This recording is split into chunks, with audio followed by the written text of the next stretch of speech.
Hello, everybody. I hope all of you are doing very well. Thank you for joining me on this beautiful Sunday morning. Right? Uh, let's see what's going on. Let me make sure my internet. Okay, we are doing good. We're all connected. We're all fine. If my battery dies down on me, my camera battery, because I have the big one on, I'll have to get up and change it. So, excuse me. Looks like I have about 50%. I think we'll be fine, right? Okay, so here we go. Let me first greet everybody here. Uh, Araceli, Debbie, Alia, Lula Lou from UK. Yeah, it's in the evening. Debbie Johnson. Then we have Lady Sapphire, Susie Q. Hi. Ended up going to. Thank you, Susie. Who else do we have? Gypsy Girl, Delwyn, Leanne McGill. Thank you for being here. That's a new name. So, hello again. Thank you so much for being here. So, today is going to be interesting. Like, I really don't want to do like cards or anything today, but then who knows, right? At the end of it all, I may end up pulling some cards. So, we'll see how that goes. So, first thing I wanted to say, I feel like I need my glasses on. Hang on one second. So I can see this crystal pink hello. I love this name. Okay, so Four Frogs Fat Ass. Gotta love that name. Elena Online, hello. That is too funny. Shellen Schaffner, hello. So I'm going to pull my computer up a little bit closer today. Hopefully it won't disrupt everything because there we go. So I'm going to be doing that. Let's put all this aside and let's leave all this here. I don't know what I'm doing. Just so I can read, just so I can read the comments. So, okay, I have to start off with this, right? I was wondering when this was going to happen. I figured about time. With all these crazy cases of these serial killers and all that stuff, you end up having, these, and it happens to for both sexes, men and women as well, right? If the offender is a male or a female, it happens to both. But usually to the guys, I do believe. So with all this drama of, these guys sitting in prison or gals sitting in prison, and then out of the woodworks from somewhere, you will find some ding-dong, ding-along who's like all in love with that individual and wants to send them love letters and have a relationship and all. I was thinking about it a couple of days ago. I was like, I wonder how long it's going to take for that to happen to Brian Kohlberg. Y'all, I kid you not. Now, this could be a whole. I'm not even going to post like who sent it and did that. I'm not going to do that. But somehow I happened to come across this little article of some chick somewhere who's like all about Kohlberger's fans of Kohlberger or something like that. Look it up, okay? And she's all about why she's in love with him and this and that, and all these women are like, oh, I was like, what is wrong with these people? Now, I don't know if that. So I'm playing the devil's advocate, right? So I'm like, is that real? There's a possibility that could be real because history has shown us that we have a lot of crazy people out there who, for some reason, find these bad guys super attractive, right? Now, granted, I have to say, there are some of these criminals, physically, they look pretty decent, right? I mean, they're not bad looking people. They look physically, I don't want to say attractive, but they fairly decent looking blokes, right? So set aside the physical attraction part of it. But I'm like, what is wrong with these people coming out of the woodwork and all of a sudden they're being attracted to these people? That drama has already started with Brian Kohlberg. Now, I'm not saying he's good looking or whatever, but for a brief second, I wondered if, again, oh wait, I forgot my disclaimer. This is for entertainment purposes only. These are my observations and my opinions. Please do your own due diligence, do your own research, and form your own conclusions, okay? This is free speech. So I was like, is there a possibility that his team, right, whoever is working in favor of him, right, could they have planted this trying to create some sort of a thing to say he's not all that bad. Who the hey knows, right? Like, who really knows about this stuff?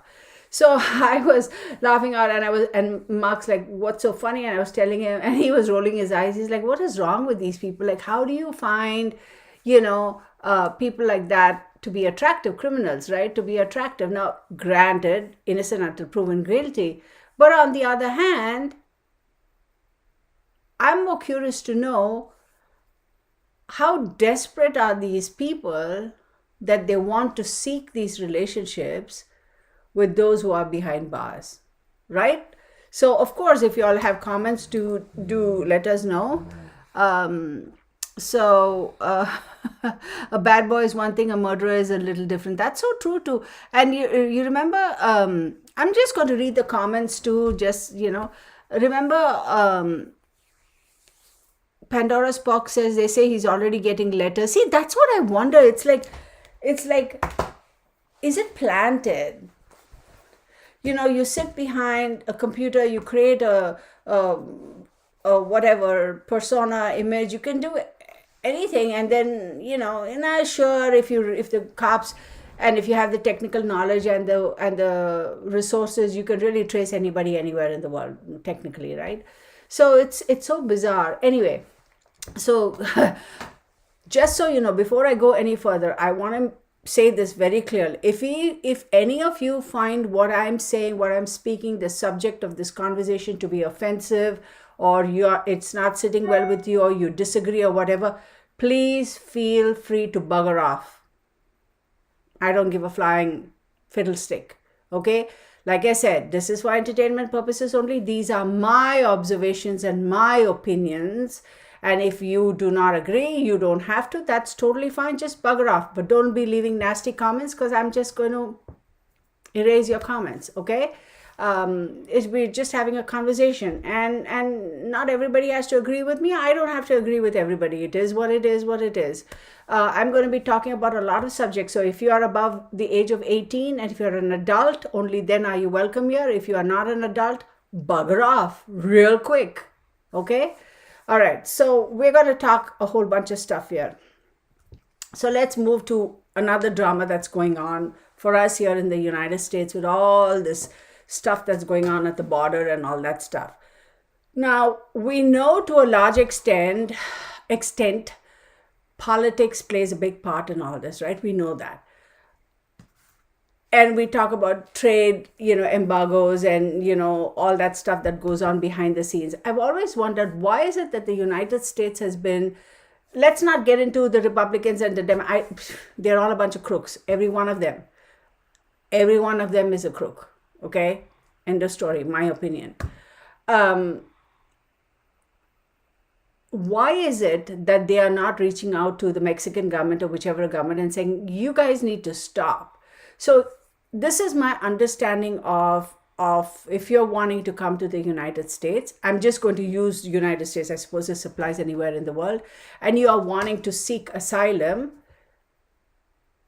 it's because you have some sort of a horrendous situation and you can prove that your life is in danger or yada, yada, whatever. But when we talk about, and I'm going to call out names of certain countries again, if you don't like what I say, bugger off. So we talk about people, and it's in the news, right? It's not just the people from Mexico who are wanting to come over, and with all this big drama that's going on, you have people from, I don't know, whatever other countries, they're going to Puerto Rico and Honduras and Dominican Republic and Peru and all that, and then they go to Mexico and they are all jumping in through. So if you are from one of those countries that are way further south, and if you are seeking asylum, the very next country that you cross over to in terms of border, political border, etc., is the country that you're technically supposed to seek asylum. You pass through all those countries, you don't seek asylum anywhere there, but you come to the United States border and all of a sudden, boom, I'm seeking asylum. That's, should I say the word? That's a bunch of BS, right? So what is going on politically behind the scene that they're allowing all these people to track through all those countries, right, and come to Mexico, and then conveniently here they have decided that they are seeking asylum? What the hell is going on over there? And what are these governments doing in terms of So here's another thing. So let's take, for example, so yeah, we've already put the disclaimer, Gypsy Girl, so that should hold good.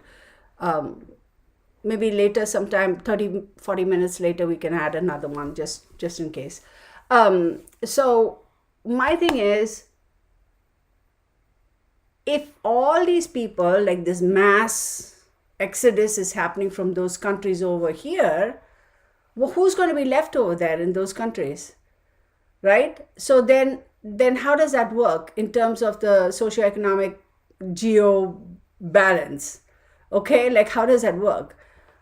Also, why is it that the Mexican governments are not putting a stop to their southern borders and saying, you guys cannot come through here? Like, what's going on there? Again, y'all, I'm not a politician. I'm just a regular citizen here just asking questions, right? I just want to understand this and get honest answers and tell me the truth, right? So why is it that the Mexican government is not stopping these people from entering the borders from the south or wherever else? How come they are letting them come through? So what's going on over there? So that's a big question I always had. And I don't think that putting up a wall is necessarily going to completely eliminate this exodus. It may diminish the volume of people coming, right? But I'm sure these crooks will find, and when I say crooks, I mean the cartel people who are obviously also doing human trafficking, they will find another way to sneak in those people, right? As we've all know, I mean, it's nothing new with them having submarines and this and that and all that stuff. Yeah, it gets more expensive, sure, to cart these people through here, but it's like they're going to find another way if they are intent on doing this, right? And I was watching the news like everybody does. If these people are so desperate because their conditions, the quality of living, the quality of life is so horrendous, they're so poor, they have it's heartbreaking, right? As a human being, you shouldn't have to scavenge to eat and that sort of stuff, right? But you look at the people when they're coming over the border and jumping over the walls. I'll just take a moment and look at them, okay? They look very well dressed, okay? You look at their shoes. Everybody has a fancy smartphone. Who's affording them all of this? And that's not what we as the United States have said, come one all, come everybody, and our government is giving them freebies. That's not it. It's like when they just come over and they're in that holding cell, for lack of a better term, you see the way they're dressed. Granted, not everybody is dressed to the nines and they're not wearing suits and all that stuff, but they're pretty decently dressed. You look at the shoes they're wearing, the quality of clothes they're wearing. Look at almost everybody and their puppy dog has a cell phone. And the women, their handbags and their jackets. And I'm sitting here thinking, really? Like, if your life is that desperate, where are you getting the funds from? Oh, correct me if I'm wrong. Where are you getting the funds from to cater to all of these things? You can obviously afford it. How are you able to afford it? And then on the other hand, from the other end of the mouth, you're saying like, oh, my life is at whatever, it's horrendous situations, no food to eat, no clothes, no this, no that. I don't understand that part of it. So then they come over here, they do whatever they're doing, and then, all these people are clapping and all. It pisses the snot out of me, y'all. What's the big deal? Like, I'm going to call it. I do not condone that. You want to come to the United States, you want to go to any country in the world, do it the right way. Go through the process and do it the right way. Why aren't you doing the right way? Oh, we don't have resources. Why don't you have resources? Oh, we have the resources, but our government doesn't permit it. Oh, okay, now you're talking. It's really all politically motivated. That's a bunch of BS. Like, why? Another thing that really pissed the snot out of me is, they were showing the amount of food that was thrown away and all those blankets that were thrown away. Okay, fine. All right, fine. Cut them some slack, right? If the food is contaminated, if it is past the date of, consumption, not every food has the shelf life. Yeah, I get that. But why is there no management over there? Why are they making so much food? And I saw a news clip where somebody was saying that, oh, they don't like this particular meat, they'd rather that particular meat. That's the kind of stuff that really, I'm telling you, y'all, I would suck as a border security agent or one of those people. I would suck. I'd be fired in a heartbeat, because I would probably turn around and say, you know what, you get nothing, you go and you starve. We are doing you a favor by extending hospitality to you, which we don't have to. When I say we, includes me too, because I'm paying taxes, so my money is contributing to this just as well as yours is. Okay? And you're saying, oh, I don't want this, I want that, I don't want that, I want this. No, you don't get to choose like that.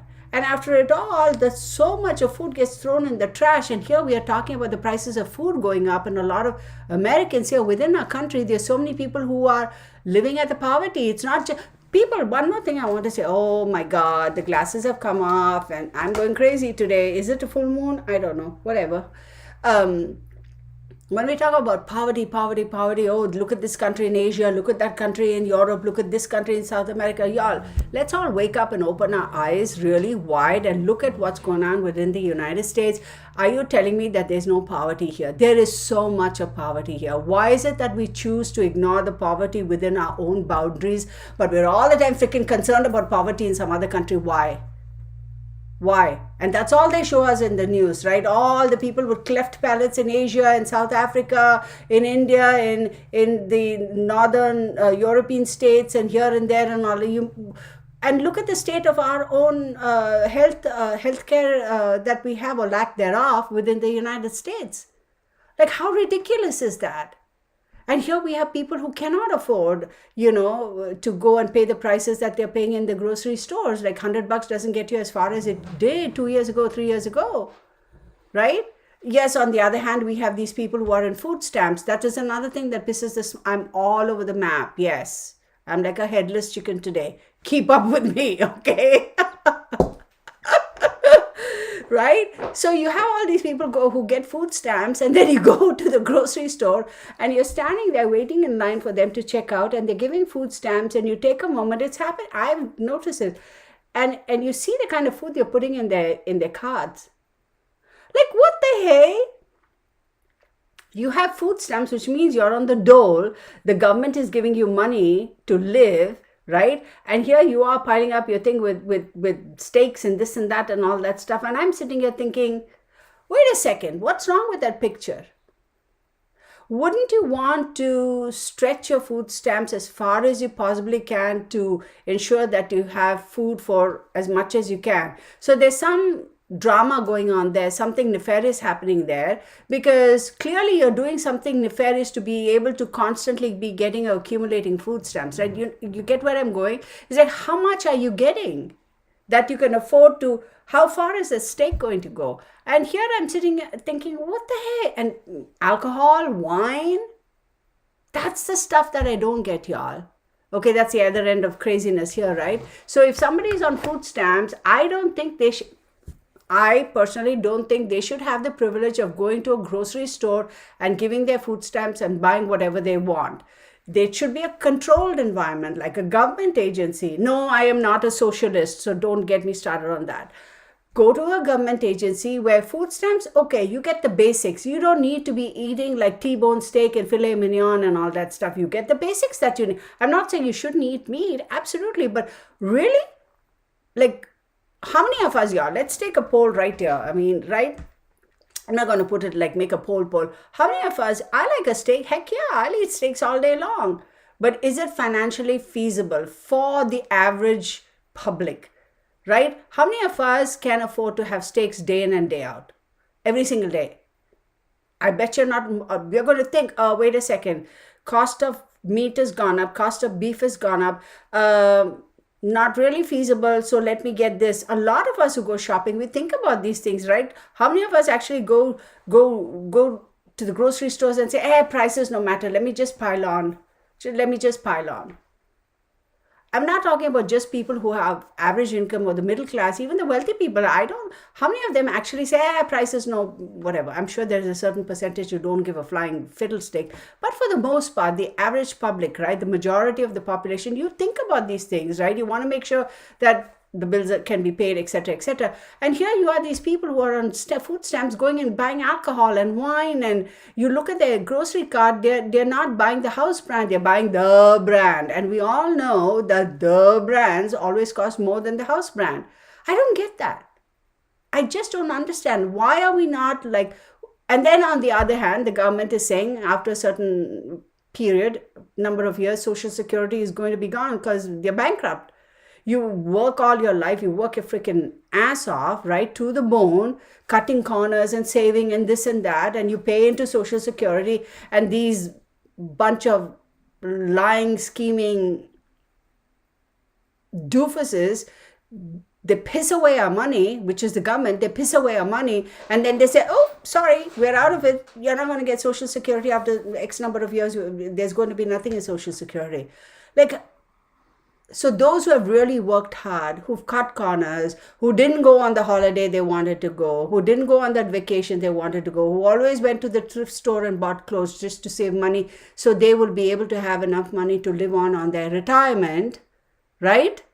Honest, honorable people. Now they can't even do that because the government has pissed away Social Security.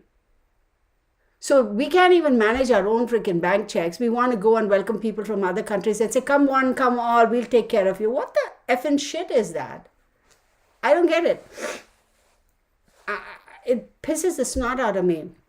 I don't know which country this was, and I should look it up. I'm sure one of y'all can because y'all are faster than me on the internet. Is it Hungary? Oh, I don't know, y'all. One of those countries, the government stopped allowing immigrants coming over from the which country was it? Was it from Afghanistan, Iran, Iraq, Palestine, somewhere? I think it was Hungary. And people were all up. I think it was Hungary, or is it Austria? I don't know. What, y'all can look it up. The foreign minister or somebody else, one of the standing government officials, they had this big interview explaining like why they don't want to do it, and it kind of totally makes sense. And finally, I remember this was a couple of years ago. I was like, finally somebody has a set, of Bojangles. They have a set of Bojangles which they're not afraid to use and say, no, we are not letting you in our country anymore. We're just not. We're not responsible for your follies and your idiocy. Right? We don't want to jeopardize people who are our people, jeopardize their livelihoods. Now, there's another aspect to it on a humanitarian grounds. What happens, like all this drama that's going on in Ukraine and the war and this and that. Yeah, it's heartbreaking. Absolutely. That I don't condone that war. Whatever the reason is for that war, war is never good. But having said that, how much can one country absorb without jeopardizing the safety and security and the livelihood of its own people, right? There has to be a limit somewhere, right? There was all this big drama going on with all the crimes that were happening in Germany. Okay, I'm not going to mention when, where, and all that, but it's all out there in the news.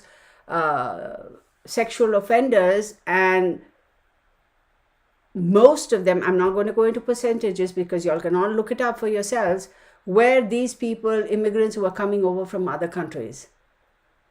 So that's why I'm saying it's like, why are we jeopardizing our own safety? So another thing, oh my God, I have to read the comments. I have to read the comments because this is, $7 for, yeah. So, somebody $5+ for a dozen of eggs, yes. Look at here, we have Debbie Johnson who says, I'm a senior retired, I receive $200 a month in food stamps, my rent has gone up to $890, and her social security is $1,000. There you go, folks. Do the math.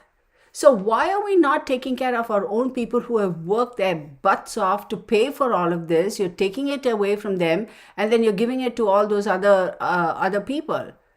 Courtney says, I eat organic and it's a struggle. Well, that's a whole another door that I won't go open because I've never bought into organic. I have never.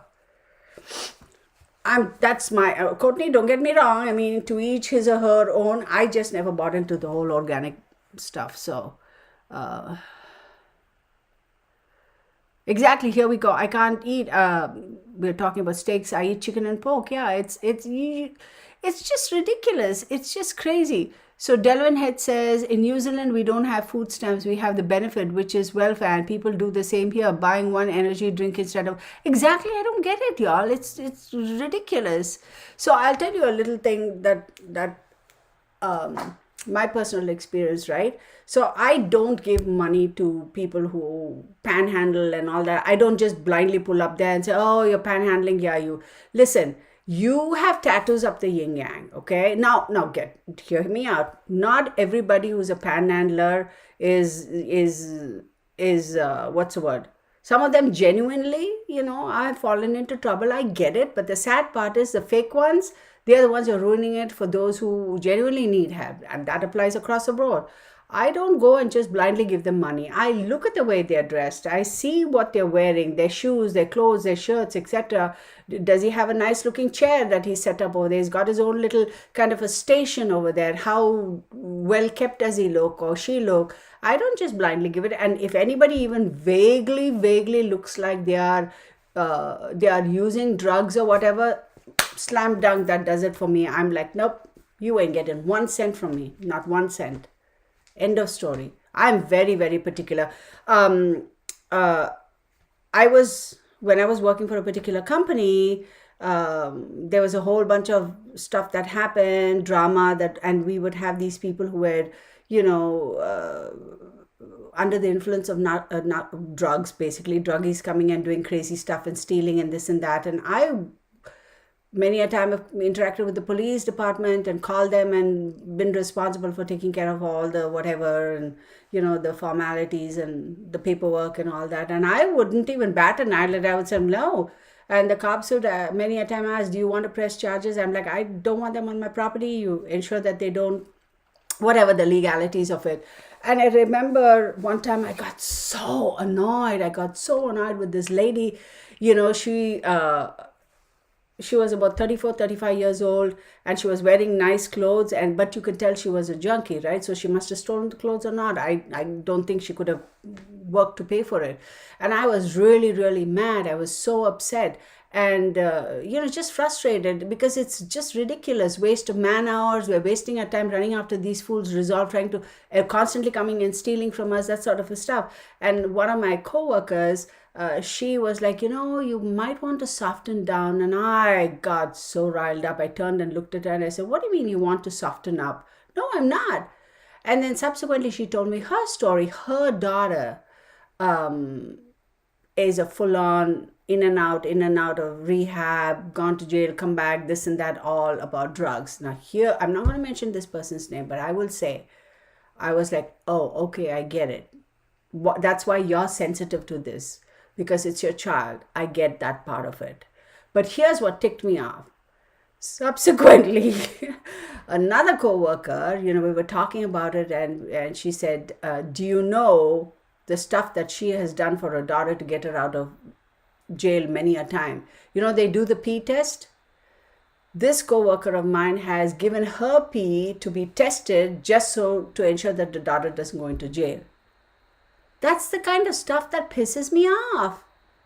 Why are we bending over backwards to accommodate these people who really are not willing to take responsibility for themselves and change their ways and try and make an effort? Why are we bending over backwards, constantly trying to accommodate them?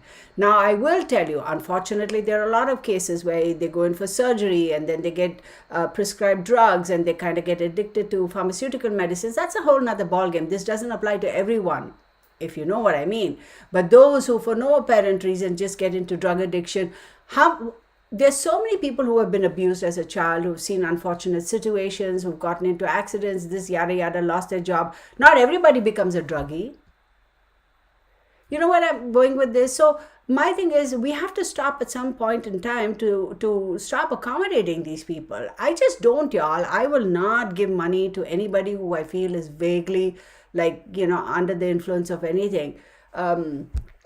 Recently, a couple of weeks ago, within my city, we had gone to one bookstore, and it was so odd. As I was driving the car, Mark was with me, and as we were driving, I saw this guy sitting in this like a corner where the trash cans were kept, and but he looked well dressed, right? So I just saw it, and then we went and parked. And before we went into the bookstore, I said, Mark, come with me.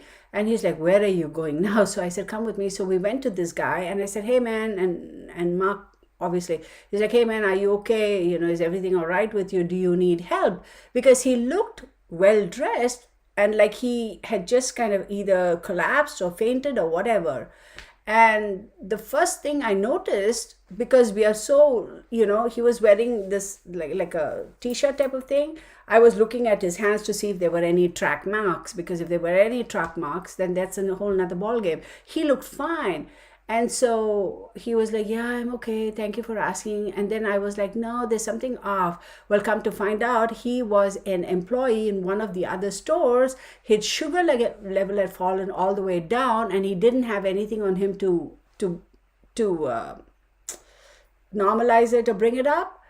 He did have a cell phone. He said, I've called my mom or somebody, and she's on her way.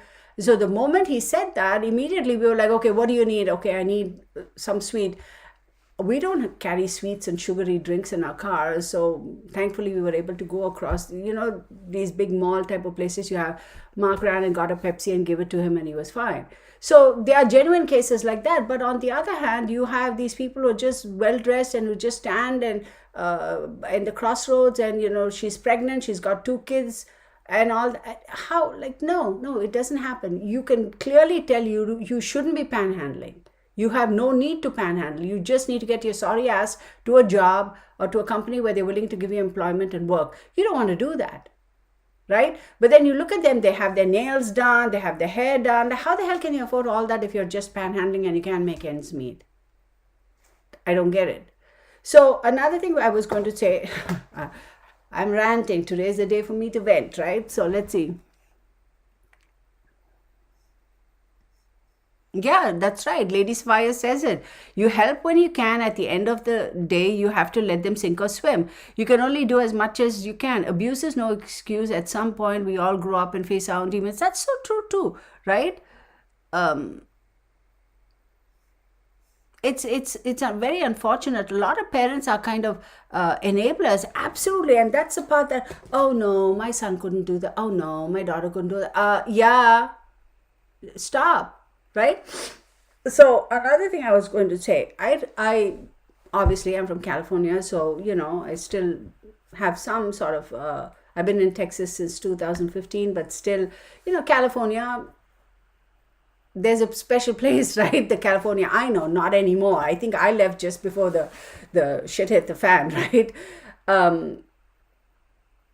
This whole nonsense about these people going and shooting up in the middle of the street, and I suppose that happens everywhere in America because it's all over the news, right? Blatantly obvious, y'all. Think about it. We are so particular about protecting our kids, and child abuse, but in fact a lot of people are actually abusing their children, and they probably don't even realize. Let me explain.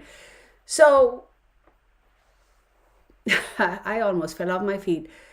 This place in California, okay, specifically is what I saw, which I'm sure happens everywhere. These people are all huddled together, and they're doing their little session, their little whatever, and snorting and doing whatever. One guy you can clearly see, right? He's injecting himself in the neck. Okay, and I was like, oh my goodness. And then this guy, he pans his camera, and you see parents walking their kids to school. And those kids are all looking at all this. Tell me if I'm wrong. Is that not also child abuse? I mean, it is a stretch, I get it. What are the cities and the governments doing? Those kids are constantly looking at this. Those little kids are walking to school. Some of them with their pants off, y'all, like literally half naked from the waist down, or shooting in their groin and all that. And the kids are watching all this. Not that the parents are purposefully taking the kids on this particular route to go to school, but they so happen to be gravitating because the school fields and all that, the sport fields and all. Apparently these people go run around all crazy when they get high on the football field or the hockey field or whatever field they have over there. Like, what is the government doing? Like, why aren't they correcting it? Like, what are we exposing our kids to? 6, 7, 8-year-old kids, and the next thing you know, a 6-year-old has got a gun, got taken it to school and shoots a teacher, and the next thing you know, you see a little toddler in diapers waving a gun around, and the father says, "No, I don't have a gun. It's my brother. I don't know." And then, sure enough, the neighbor has it on video. It was all over the news a couple of days ago, right? And then they haul the father off to jail.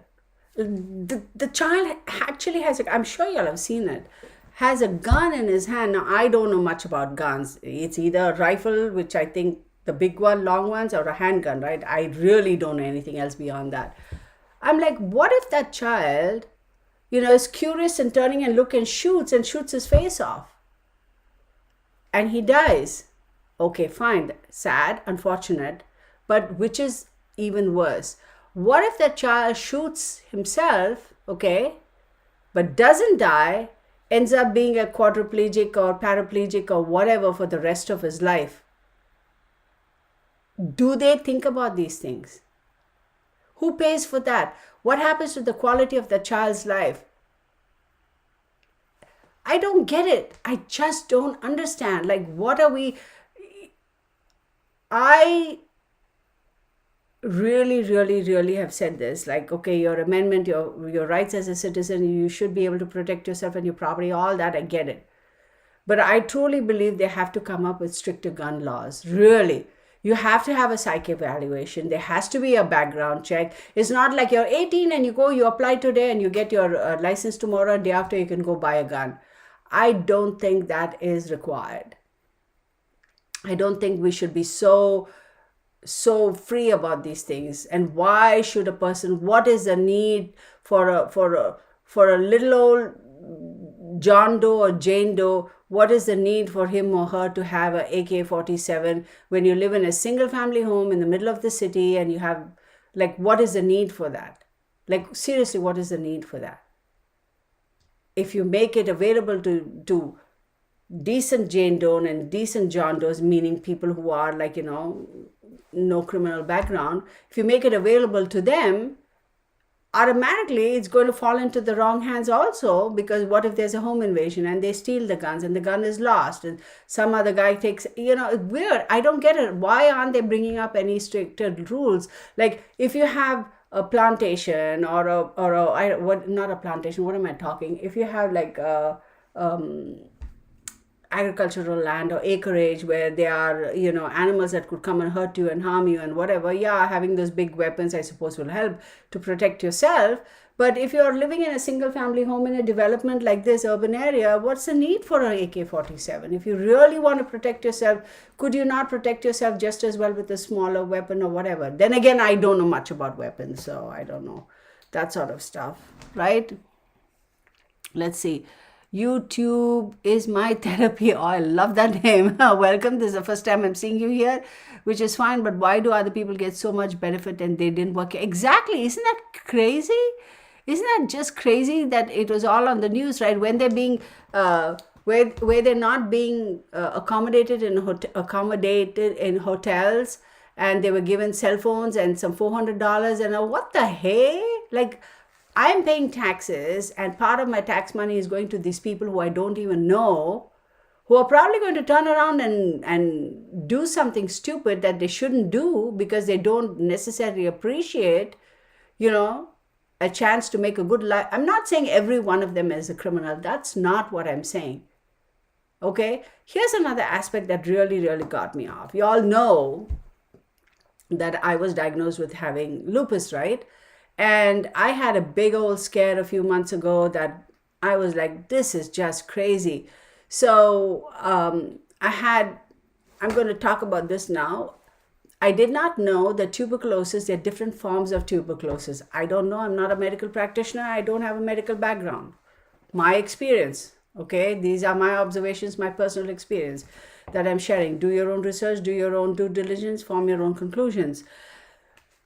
So I had this kind of a little, when something bites you, you get a little bump, and I am allergic to mosquito bites. So we were walking and taking Bernie for his walk in the evening, and I felt something bite me on the inside of my right ankle, and I kind of, just I said, oh, something bit me again. And Mark said, did you use your spray? I said, no, I didn't. And he's like, well, you should have. Anyway, and came back, and then that thing kind of kept annoying me, the usual cleaner with alcohol, and I have the prescribed ointments or whatever, the doctor has given me, like, if you get this, put this, it'll relieve some of that, whatever. It didn't work. Then I started noticing it started getting a little bigger and bumpier, and my whole right ankle, this was on the inside of my right ankle, just above the ankle bone, right? It was turning red, and to touch it was hot, and I couldn't walk. It was painful. I was like, okay, this is clearly, there's an inflammation, there's an infection. And I was like, oh my God. I thought it was a mosquito bite.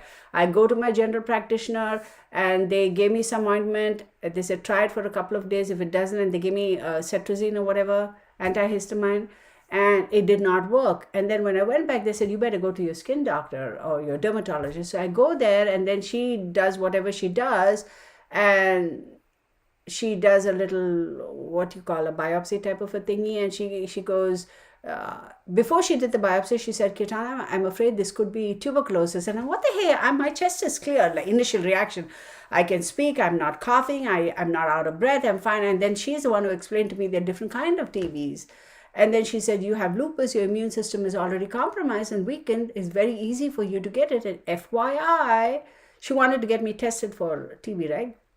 She said, with all this influx of these people coming across the border, Texas, apparently the border states, have noticed an increase in infectious diseases, aka TB.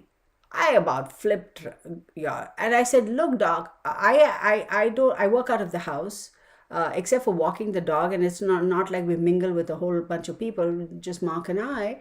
And, we are not that going out and partying type of people. And she goes, it doesn't matter. You got to go to the grocery store. Somebody over there, has interacted with somebody over there, and that's how it spreads. And she said the doctors across a lot of these, it's apparently they had some kind of bulletin or whatever going around that a lot of doctors have also noticed and observed and tracked a lot of cases of TB. I about lost my shit, y'all. I got so mad, and I got so annoyed and so annoyed and so annoyed. Now, I'm not saying every single person who's coming over the border has some infectious disease. That's not what I'm saying. But clearly, if the border states across the board, the medical professionals are saying that they've noticed an uptake in these kind of infectious diseases, then there's got to be something to it, right? And it really pissed me off. It's like, when it affects you like that, now, can I go back and trace? Yeah, no. Who did I meet and did they meet, whatever. But I'm sure that's a very plausible way of getting it. I about flipped it. And anyway, so I did not have tuberculosis, thank God for that. But it was, they put me on some antibiotic that was very, very strong, which apparently they give to people who have active tuberculosis. So I fought it. I said, okay, my test results are showing I don't have TB, latent TB, apparently, like you have it, but it's not active, some weird stuff like that. And then I said, explain it. She said, anybody has got a tuberculosis vaccination as a child or whatever, they will have some of that in their body, but it's latent. Doesn't mean that they are active TB. There's a difference between active TB and latent tuberculosis. This is my doctor's explanation to me. These are not my words. I'm not a medical practitioner. And then she said, the thing is, because your immune system is so compromised and you have lupus, you can get active anytime. This is what she told me. These are not my words. So as a precautionary measure, we are going to put you on this medication. You got to take it for, I think she said, 4 months. And what is the name of that medication? Oh, I should have had it. Not Plaquenil, not hydrochloroquine. If you look it up on the internet, you'll find it. That pill, if you take it, you pee red, your tears are red. They advise you not to wear soft contact lenses because it stains them. And it's a very, very harsh and a very strong antibiotic that really messes your liver, your kidney, or whatever. Y'all, I suffered so much. I suffered so much. I suffered so much. And I took that course. I took that course because I want to safeguard my life. Right? I didn't do anything stupid and run off to weird places and say, yeah, I shouldn't have gone there. That's why I got it. I'm minding my own business, sitting here at home, doing my work, whatever. And it pissed me off. The toll it took on my body is no jokes, y'all. No jokes. And y'all can look up that medication. I don't know what it's called. If I look it up, I can find it. And that's the kind of stuff that pissed me off. What about those who have cancer, who have other more serious illnesses, right? And all this drama with all these people coming through, there are no checks and measures. Nobody's giving them a medical checkup. Nobody's testing them to see if they have HIV or they have tuberculosis or they have whatever else, right? Hep C.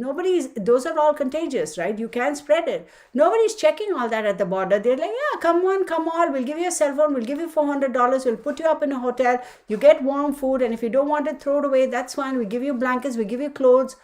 What the hell? Bullcrap. Bullcrap. Right? Now, another thing. This whole thing about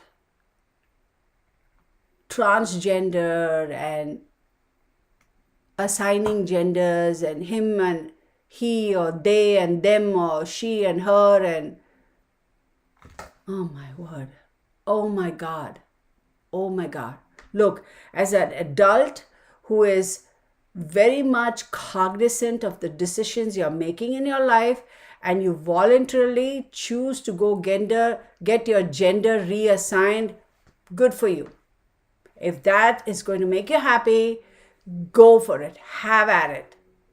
But if you, as a parent or a psychologist or a school teacher, comes up to me and says this kindergartner, okay, keeps talking about, I'm not really a boy, I'm a girl.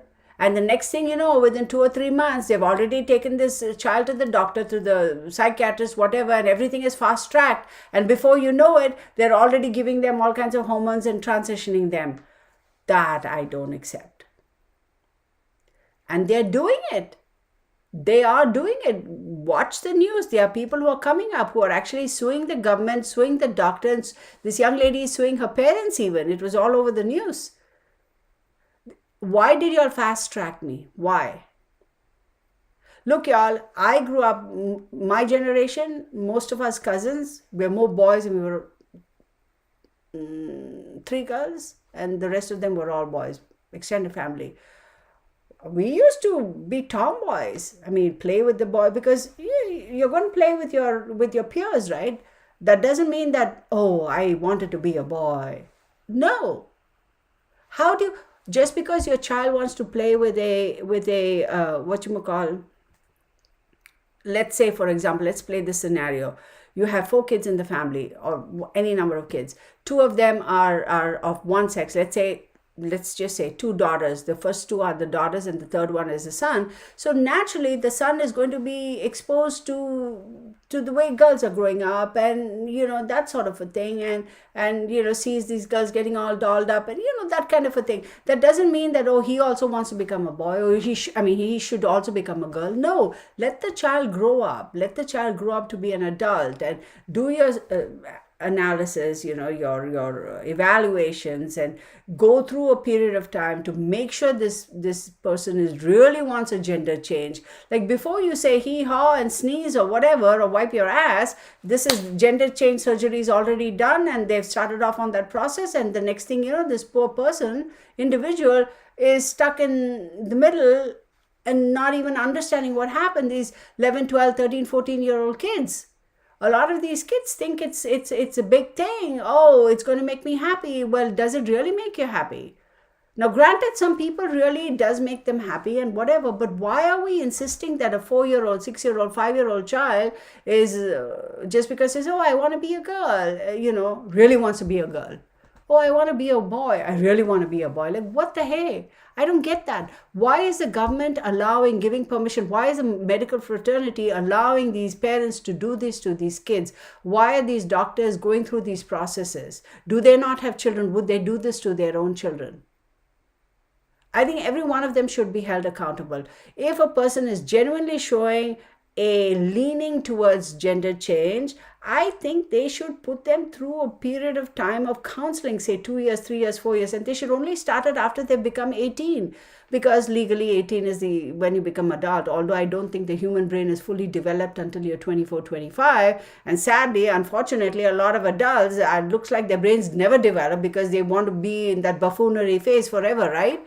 I'm talking about these crazy people who are so woke kind of thing. So I feel that they should have a process, right? Go for evaluations, not to one doctor, not to just a particular, just to make sure that this is a genuine case and this is definitely something that is going to benefit this individual long term, and it's not just a phase that they're going through, right? Why aren't they doing that? That's because these doctors are making money hand over fist. They are. It's all about the capitalism. It's marketing. It's the money. It's the income. And how are these parents allowing them to do it? Like if you have a school teacher come to you and say, oh, you know what, your daughter really wants to be a boy and recommends that, go to the school counselor, and the school counselor says, oh, yeah, you should be a boy, you should start looking at gender changing. I'm going to go there and I'm going to spit on their faces and say, you mind your own effing business. I know my child. Your job is to teach, educate my child, not about gender change when they're 4 years, 5 years, and 6 years. Educate them, math, social skills, how do you interact with people, English, history, that sort of a thing, not about gender change.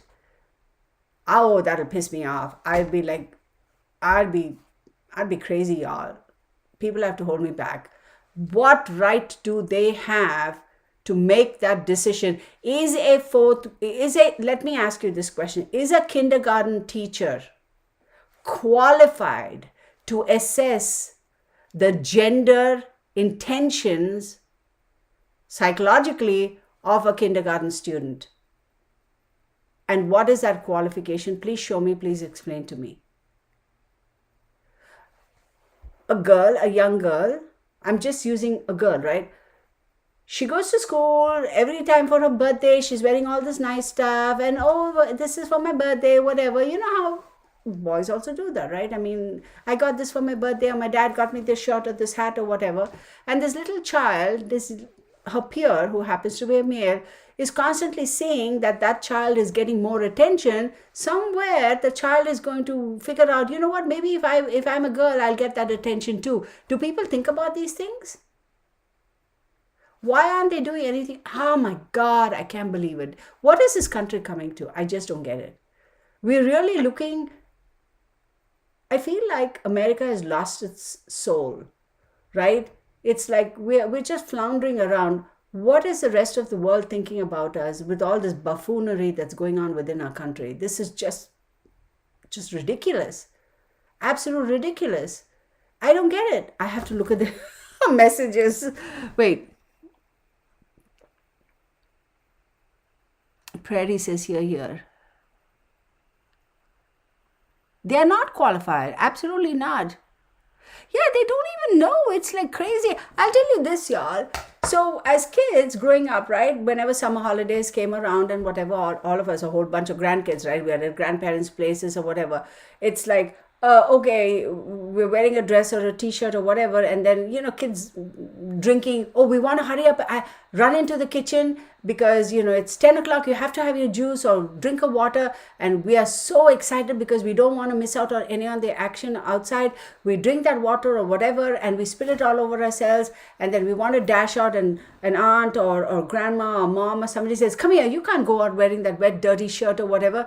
And no, I want to go play with my cousins or whatever. And then you take off, your shirt, and then whatever they have, the first thing they grab, they put it on you. It so happened to be your cousin, a male cousin's t-shirt, and you wear that happily because you're like, I just want to go and play, leave me alone, right? And that doesn't say, oh, how does that lead to, oh, she wants a gender change? You get what I'm saying? That's so idiotic. It's just ridiculous. Like we would wear dresses, we'd wear shirts, shorts. It doesn't mean that we didn't know our identity. I don't get it. Like and this was also on the news. This 17-year-old girl, she goes to the gym after work, and she's you can all look it up. It's all there. She comes out of the shower. You know, these gyms just have that plastic curtain or whatever. I don't know what gym though. And she comes out and she sees this. And I'm going to say, and again, don't twist my words. I'm describing what she has described. This big, tall, black guy wearing a blonde wig with makeup, completely naked, right? Flapping his flagpole in the ladies' dressing room. She steps out of the shower. She sees this guy. She flips out and freaks out. She backs into the shower. She draws a curtain and she's silently waiting there until he leaves. Once he leaves, she comes out, she gets dressed, she's all panicked, she goes to the front desk and whatever. And the next thing you know, this guy is all up in arms and saying he's being discriminated against because, you know, he's actually really a woman, he's like transitioning or whatever. Here's what I say, shut your mouth, shut your mouth. If you have man parts, you go to the man bathroom. If you have lady parts, you go to the ladies' bathroom. Don't be doing this bull crap. Don't be doing this bull crap. In this day and age where the sexual predators and all this bullcrap, I'm not saying this guy is a sexual predator. I'm not saying that. So don't twist my words around. This day and age where sexual predation is so rampant, anybody could just throw on a wig and wear some makeup and go and pretend and say, oh, I'm transitioning. What's the proof? Oh, I just recently transitioned. Oh, I went and I told them already. I don't give a flying fuck. I don't. You have a flag and it's flapping around in the wind, you go to the men's bathroom. You have a vagina, you go to the ladies' bathroom. End of story. Once you're done transitioning, then all right, fine, I get it, man, whatever, right? It is what it is, right? We can make that compromise. Or why can't the government just say, you know what, we're going to have 3 bathrooms henceforth. The men's, the women's, and there's bathroom. Fine, do that then. Go that route. You can't force and say, oh no, you know, what's the proof that you're transitioning? Slapping on some lipstick and putting on some eye makeup doesn't make you a woman. As much as, you know, I go to for whatever Halloween's party and I just slap on some face makeup. You know how they have those kits in the Halloween stores where you can paint on a beard and paint on a mustache. That doesn't make me a guy. That's ridiculous. Like how does that work? So this other thing. Y'all, I don't get it, y'all. Here's what I say. If you want to transition, do it. Fine by me, man. Go live your life. Just like I've said all the time. Gays and same-sex couples, don't bother me. It's like their life, their choice. Go do it. Makes you happy. Fine. You have not in any way or shape or form imposed on me. But the day you start imposing on me, that's when I'm going to say, hold on a second. Back up a little bit. Right? As long as you don't impose on me, I'm fine. As long as you're not jeopardizing not just me, but other straight people's, heterosexuals' lives and whatever, I'm fine. Be happy. Go do whatever. But if you're trying to force it down, no. It's not acceptable. Why are these people? Okay, here's a question. I have nothing against the LGBTQ as long as, like I said, they understand. They want us to accept them 100% entirely. Fine. But why aren't you accepting us 100% entirely? Why aren't you doing that? Why aren't you doing that? It's give and take, right? Why are you forcing your views, your ideologies down my throat? But I don't believe it. You don't believe in this side, that's fine. We are not jumping all over you. Go do your thing. Leave us alone. Same thing, right? It works both ways. But why is it that it apparently doesn't work both ways? Here's another thing that I saw. Again, this is all on the internet, right? I think this is my time to say disclaimer. This is for entertainment purposes only. These are my observations and my opinions. Please do your own research, form your own conclusions, and do your own diligence. Free speech. If you don't believe or like what I say, you don't have to believe anything I say. That's fine by me. If you don't like what I say, bugger off. And here's what I say. If you're above the age of 18, fine. If you're below the age of 18, bugger off really quick. And I need to shut the door because Mark's just come in. Let me shut the study door. I'm sorry. Hang on 1 second.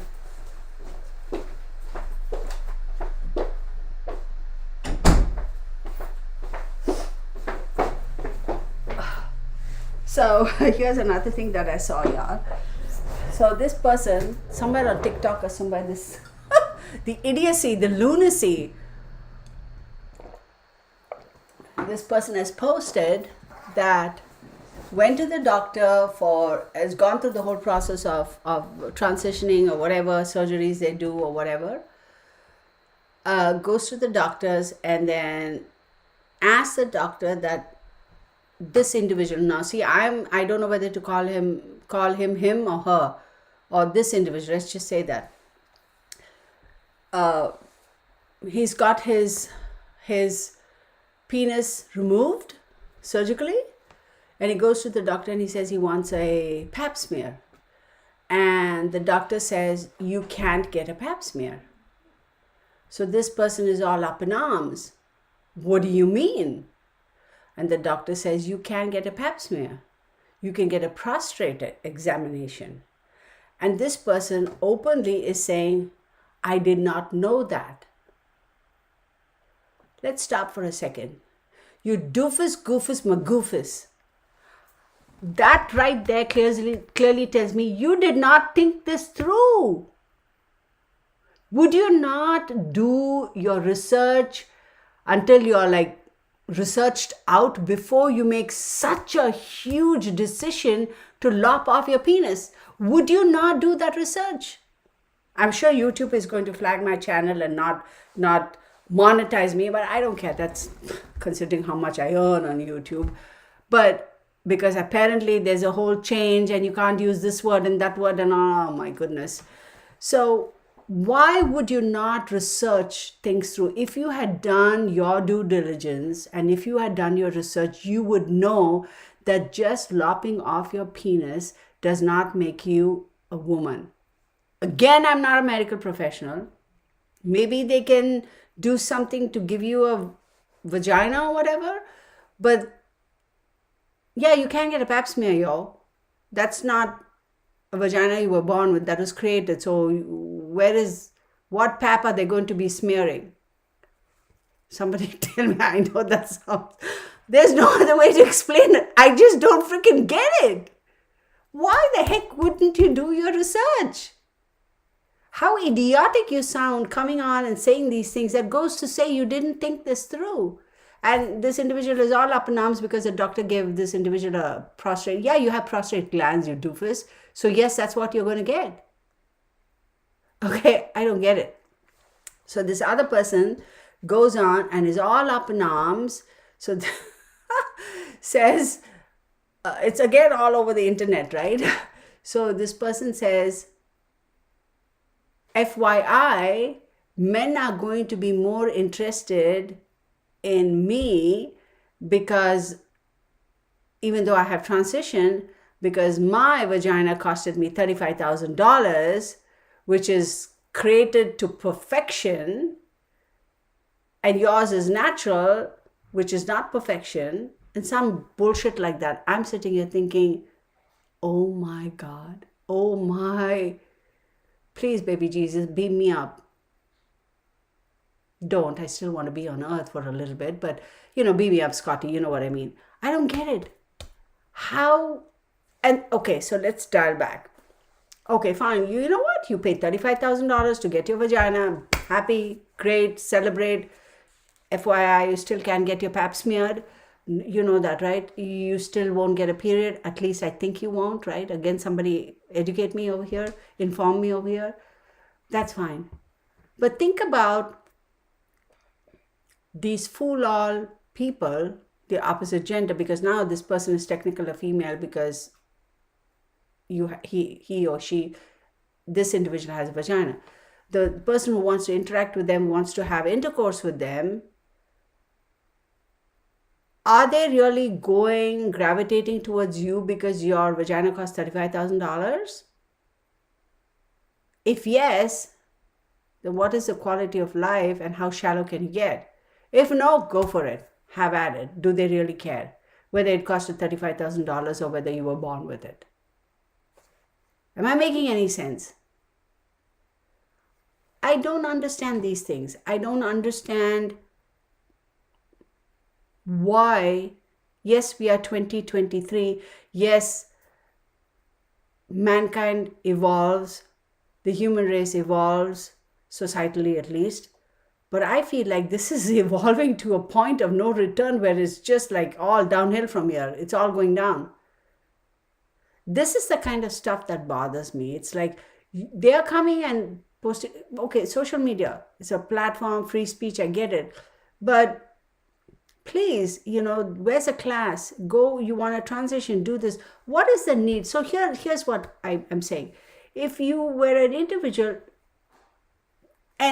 right? If an individual genuinely wanted to transition for whatever reason and they're happy with that decision and they're fine with it, and the quality of their life, the mental state, everything is fine, life goes on, they're happy, everything, that's fine. Why would they come out putting stupid videos like this saying, oh, my vagina costs $35,000 and oh, I can't get a pap smear? You wouldn't be doing all this stuff. So that right there tells me that this was not an informed, educated decision. To me, that's what it appears like, right? So here we go. Shock Samra says, no periods, period. That was funny. You're right, Delvin. Humanity is devolving. Absolutely. Exactly. There is Susie Q says there is a huge problem with people not saying what they truly are under their clothes when they meet a potential partner. Then they wonder why some guy kicks the crap out of them. So true. So true. You're right, Afro-human. A lot of people won't embrace it, and that's fine, right?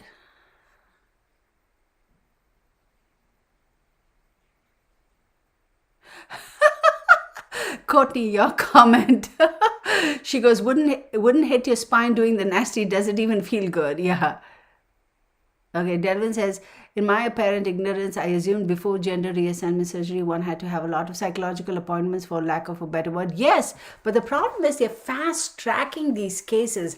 That's the problem I have. So how can you, this is a case in America, y'all. I don't know this young lady's name. Go and research it. It's all over the news. I think she gave a speech in some government office or whatever, and she is now suing her parents, suing the doctor and whoever else, because they're saying they fast tracked my case. I don't think I should have transitioned.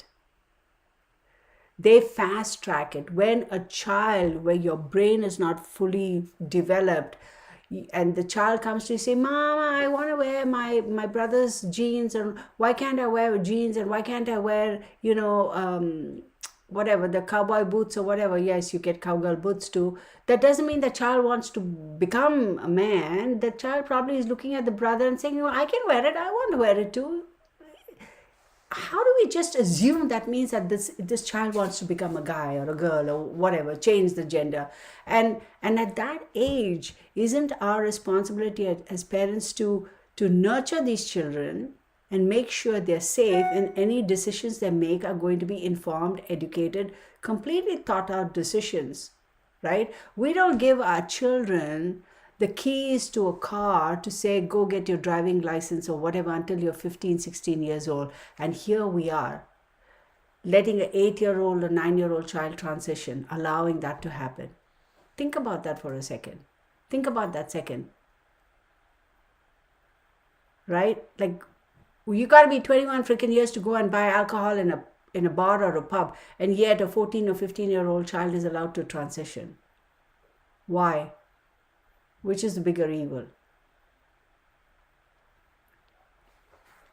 How bizarre is that? Bunny standing outside and he wants to come in. I don't understand why the government is not coming down on rules such as this, and on situations or important decisions such as this, and saying you are not allowed to transition a child, rather than just blindly say, oh yeah, okay baby, we are going to fast track you, we'll do the surgery, do within 3 months you're going to have. And how is it possible within 3? Think about this.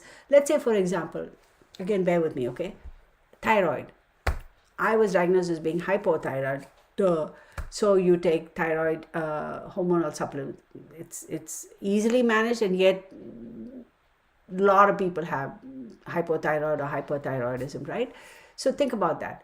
Even that, you got to go through all these tests, and it takes, just because I pop the thyroid pills today or hormonal pills today doesn't mean that my thyroid gland is going to be fine and my levels are going to be all up and everything. We know, common sense, it takes some time for the medication or whatever to build up in your body, whatever it may be, right? Whether you're taking medicine for lupus or for cancer or for thyroid or for a cold or a cough or COVID or whatever the hey, right? It takes some time to build. It's not like boom, it happens overnight, right? Medication. But here, thyroid, I'm saying thyroid, remember those are hormonal tablets, right? And here you're able to fast track a child within 3 months, put them on hormonal replacement therapy, and within 3 months apparently everything is all done and tied up, and then boom, go and lop it off or do whatever. How is that possible? Doesn't make sense. Is that all it takes, 3 months to switch the hormones? Like literally, somebody explain to me, somebody who's in the medical field, help me understand. Is that how quickly our hormones can transition from being male to female or female to male? How is that even possible? And why are they fast tracking these cases? Why don't they make it illegal and say you are not allowed to do any of this bull crap until you start at the age of 18, go through 2 or 3 years of counseling and the right way, and then find all the different evaluations or whatever. And then if you still are, then okay, fine. At least we know we did the best we could in helping, giving this individual the right, platform, the right environment to think this through, to make sure it's not an impulsive decision, yada, yada. And sure, even at that point, some of them may regret it, may not, whatever, that's fine. But why? Like, you want to go join the military, you go through a training period for a year and then you join. They're just not going to give you a set of AK-47 and say, okay, we're going to drop you off, in some country where it's war torn, and then you go to battle. No, they're going to have to prep you, train you, do all that stuff. And here we are, 3 months, and boom, you're fast tracked, and then you get it lopped off, or you add something and you do a little nips and tucks and whatever, and you're done. No. We as people, as parents, as grandparents, as whatever, sensible adults, please let us all come together and start a revolution of awareness. We are not doing this because we are jealous of these people who are getting gender reassignment. There's nothing to be jealous about that, I don't think. Right? If they can go through gender reassignment, anybody else can. So there's nothing to be jealous. But we are not doing it because we envy them, or we don't want them to do that, or we are jealous of it, or somehow it's threatening to us heterosexual people who are fine with our genders that we were born at. That's not it. This is because we truly care about the well-being of our fellow human beings. And these kids whose parents are smoking, I don't know what, I have a lot of respect for teachers because I feel that they are not appreciated enough for good teachers, right? But these other ding-dong teachers who like, oh yeah, for kindergarten, yeah, no, gender reassignment, no. You can't. You shouldn't even be a teacher. You can't play with somebody's life like that. How many people, let's talk about this for a second.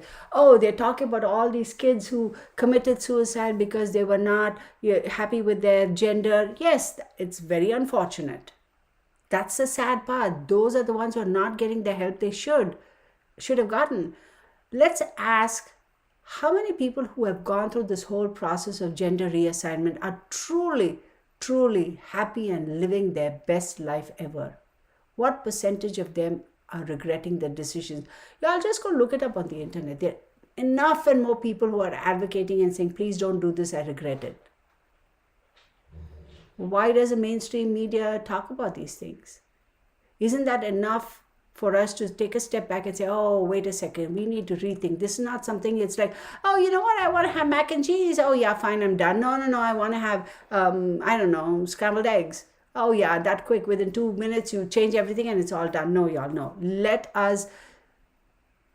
We as people who genuinely care for these individuals, we have the ability to question the motives behind these medical practitioners, these doctors, these hospitals, these healthcare professionals, your governor, your representative, your senator, whoever, whichever state, city you live in, and some of the parents and the psychologists, psychiatrists, or these whatever these people are called, right? These teachers and these whatever. We have the opportunity, the ability to question them and say, you people are full of shit. These shenanigans need to stop, and hold them accountable. You cannot make decisions like, you could be the child's parent, but wait, wouldn't you? This is what I don't get. Would I be mad if somebody walked up to me, kindergarten teacher, and says, oh no, your child, I've recommended school counseling, your child needs to have his or her gender reassigned. I'd be like, shut the mouth, bitch, and piss off, right? But on the other hand, as a parent, isn't it my responsibility to make sure that this decision is the right decision for my child? In that case, I feel these parents who are rushing to make these decisions and allowing these people to do all of this to their children, they don't deserve to be parents. I think CPS needs to step in and take these children away. Why isn't CPS doing that? I'm probably going to get a lot of comments and a lot of emails, and I'm sure a lot of people are going to send me threatening emails and letters. Y'all, I'm just talking about my observations and my opinions. You have a different observation, different opinion, have at it. You're welcome. But if you're going to threaten me and do all that stuff, I really don't give a flying fuck. End of story. Okay, that's what I'm saying. We really, really need to stop with these people having the ability to make these decisions. You cannot, a 12th grader comes to you and says, I'm in the process of transitioning. There's no proof. There's no paperwork. There's nothing that the schools check to see is it genuine. I'm not fully transitioned. I'm in the process of transitioning, but I want to start using the girls' room. Or I want to start using the boys' room. No, where's the proof? What are you doing? Are you investigating? Are you checking to see whether this person really is transitioning? Yeah, I need proof. Yes, absolutely. I will ask for proof. I think it's totally all right to ask for proof. Until you're completely transitioned, right? Go use the bathroom that you're supposed to use, if you know what I mean, right? These schools, they don't even do this. They force it on these kids. And then how many times have we heard of these cases where these people who go to the girls' bathroom and these girls are raped or whatever. It's not right, y'all. It's just not right. And these are okay, this is what gets me. This is truly what gets me. Oh, I want my gender reassigned. Okay, I lopped off my wee-wee and now I have an innie and I did something wrong and I get caught by the court and the court is going to sentence me to jail, and oh, I don't want to go to the men's jail. I want to go to the women's jail because I'm afraid to go to the men's jail. Why? Oh, because I'm transitioning. I'm getting my wee-wee lopped off and getting my innie. So have you done it? No. Do you still have your wee-wee? Yeah. You're going to the men's jail. Why are you now all of a sudden afraid? Do you seriously think you're going to be safe if you go to the women's jail? I don't think so. Why are you wanting to go to the women's jail? What is your ulterior motive? Oh, my honor, I feel my life is threatened. Shut the fuck up. Go away. Go. Shut your mouth and sit down and stay seated. That's what I say. That's what I say. I don't think I've cussed so much in a video. I'm sure I'm going to get a few calls and emails. That's so true too. Auntie says, being a woman is a gift and a blessing. I feel so bad for these young women. They don't know at such a young age what they are doing, and their brains aren't even fully developed as teenagers. I will also add, being a man is also a blessing and a gift, right? And let's set aside man and woman. Being born healthy, right? Normal is life itself is a gift. It's a blessing. How many people are born with physical disabilities or mental disabilities, and the quality of life they lead is not anywhere close to what us people who have been super blessed, having been born normal, having no health issues, no physical or mental issues. Why don't we take a moment and appreciate that, whether you're a man or a woman, right? Why can't we appreciate that? Why are we, is this a fashion, is this a phase we're going through where it's almost, to me, what it looks like, there was this whole phase of getting everybody and their puppy dog got veneers, right? Everybody and their puppy dog got a boob job, right? Everybody and their puppy dog got, I don't know, their jaws altered. Remember that Ken and Barbie thingy that was going on, or whatever the heck, right? Is this a fad? Is this a fad like that?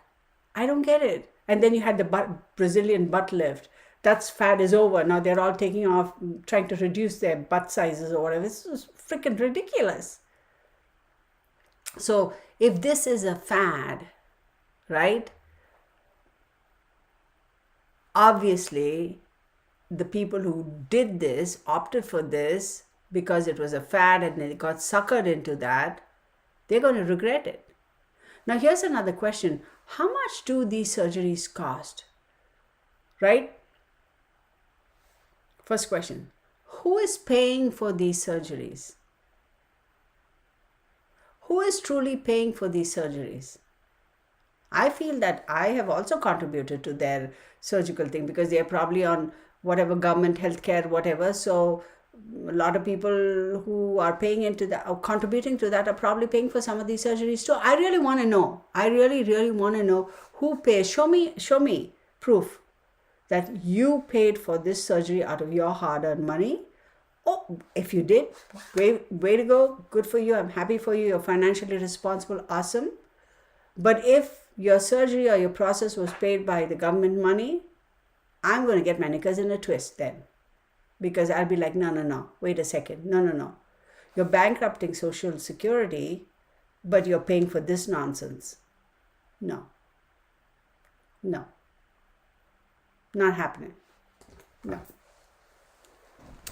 Not happening.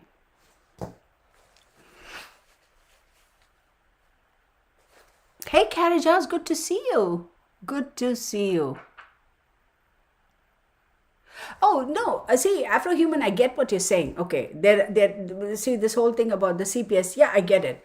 We all know CPS is dysfunctional to a certain extent. We know that. It's a fact.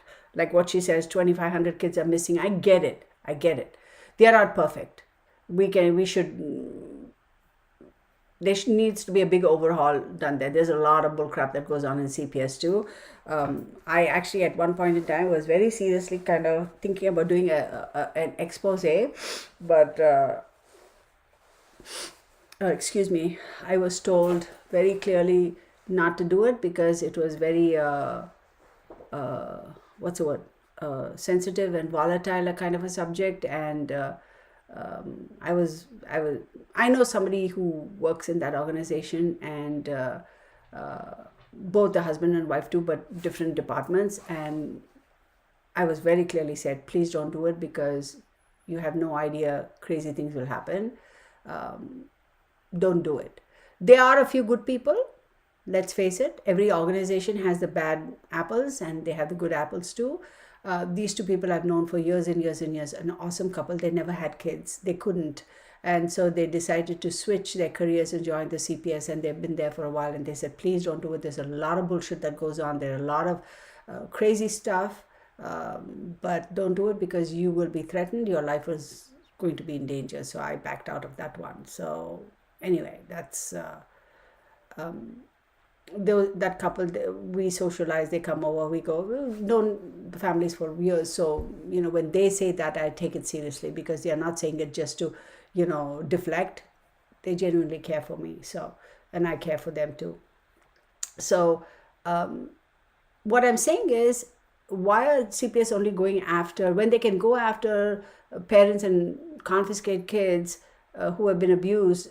I feel this is also abuse. So I feel CPS should step in here too. That's what I'm trying to say. So I think there was a little bit of lost in translation type of thing, right? Oh my God. Okay, let's see. Wait. Something. Hey Prairie, good to see you. Again, a new name. Jill Dando's story. I don't No, Jill Dando. Wait, that's the one that I was going to do a video on. I think I made a note of it. Jill Dando. Oh, yeah, yeah, yeah, yeah, yeah. Yeah, Susie. I remember. Yes, yes. I was going to do a video for, maybe I will. And the other person, remember?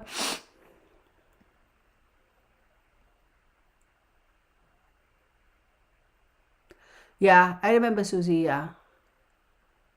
Yeah, taxpayers are totally paying, especially, yeah. Yeah, that's true. Elena Online says some raise their own money. I don't think insurance support this. Okay, I like I said, I don't know. I like well, like I said, if they are able to pay for it themselves, then go for it. But then if I find out that my taxpayers' money is being paid for this, and then here on the other hand, the government is, like I said, bankrupting Social Security, then I'd be all up in arms because it'll be like not firearms, like all up in arms. That's what I mean.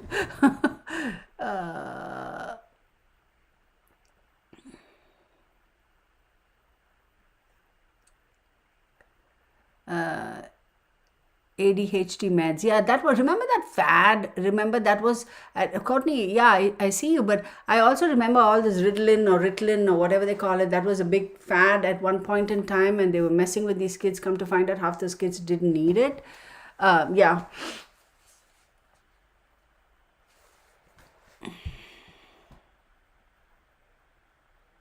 And then there is Made in Canada where kids can apply for, oh, yeah.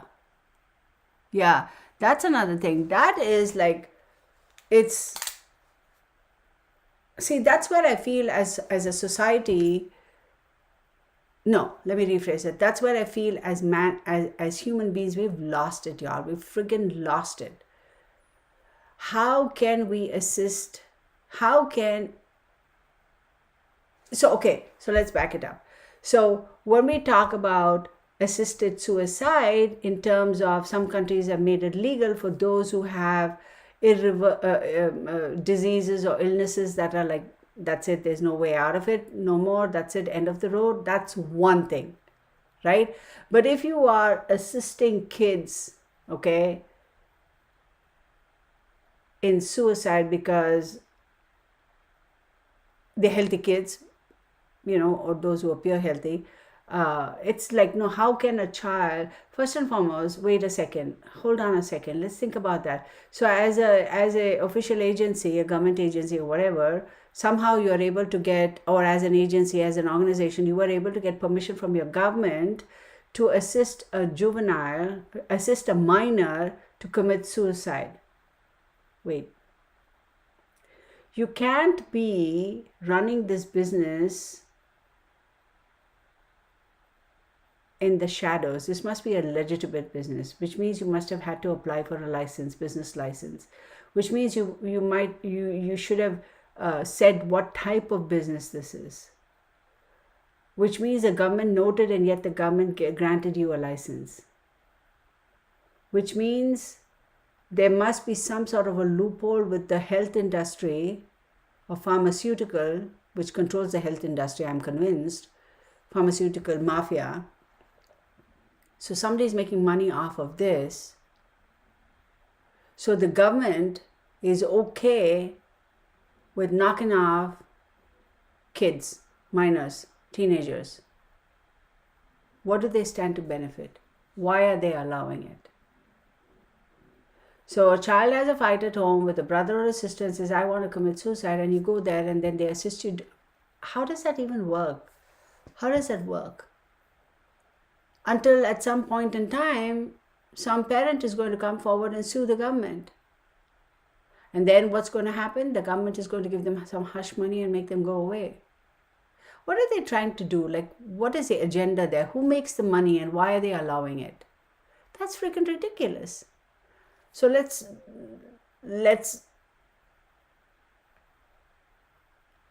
why are we so, is the human life so dispensable that our government also says, yeah, okay, you want to, okay, you don't have an illness, you don't have, like, you're not dying of cancer or fourth stage or sixth stage or whatever it is, So that's not the reason why. You just have some psychological issues, PTSD, whatever, and you want to commit suicide. So, okay, fine, come on over, we'll help you do it. Because, all right, fine. It almost seems like there's no value for that human's life. Have we come that far? Actually, we have. We are already there. Let's talk about another thing. This is another thing that pisses the snot out of me. I'm totally okay with women enrolling in the military or, Marines or Navy or Air Force or whatever. I'm totally okay with that. Female pilots and this, and you go, girl, you do it, girl. Hats off to you. Awesome. Okay. But then this whole drama that's going on with the Marines as to, how they address them and how they don't, and they have to kind of be very particular with, those who are going through gender reassignment and or those who have transitioned or whatever, like what do you call them? You are not allowed to call them sir or ma'am, you call them something else. I'm like, come on. We are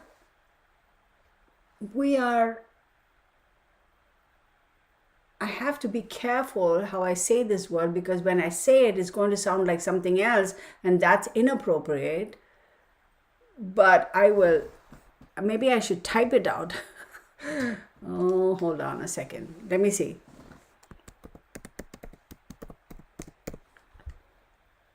If that changes to something else,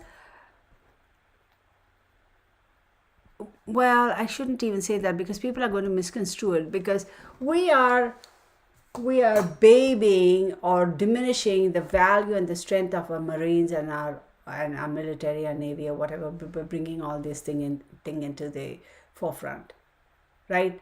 It's like, seriously, we're fighting over this over here because we feel, like we're marginalized, we're this, we're that, and yet you expect this person to go overseas and fight terrorists and this and that. How does that even work, y'all? What are we doing to our people? What are we doing to this organization called the Marines? And okay, yes, traditionally they've been very macho and this and that, because traditionally it was only men who went to join the military and the Air Force or whatever. It's a fact all over the world. Somewhere along the line, the women joined in and they said, we can also do this and give us an opportunity. So we were like, okay, let's give them, a fair chance. And yeah, fine, we gave them an opportunity. Women are doing very well. But now we're going to have to accommodate this. So where does it stop?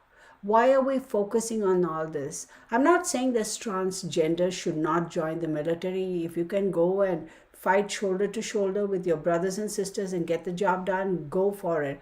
But why do we have to soft pedal? Why are we having to handle them with kid gloves? Nobody handles a heterosexual with kid gloves, if you know what I mean. Nobody cuts us slack.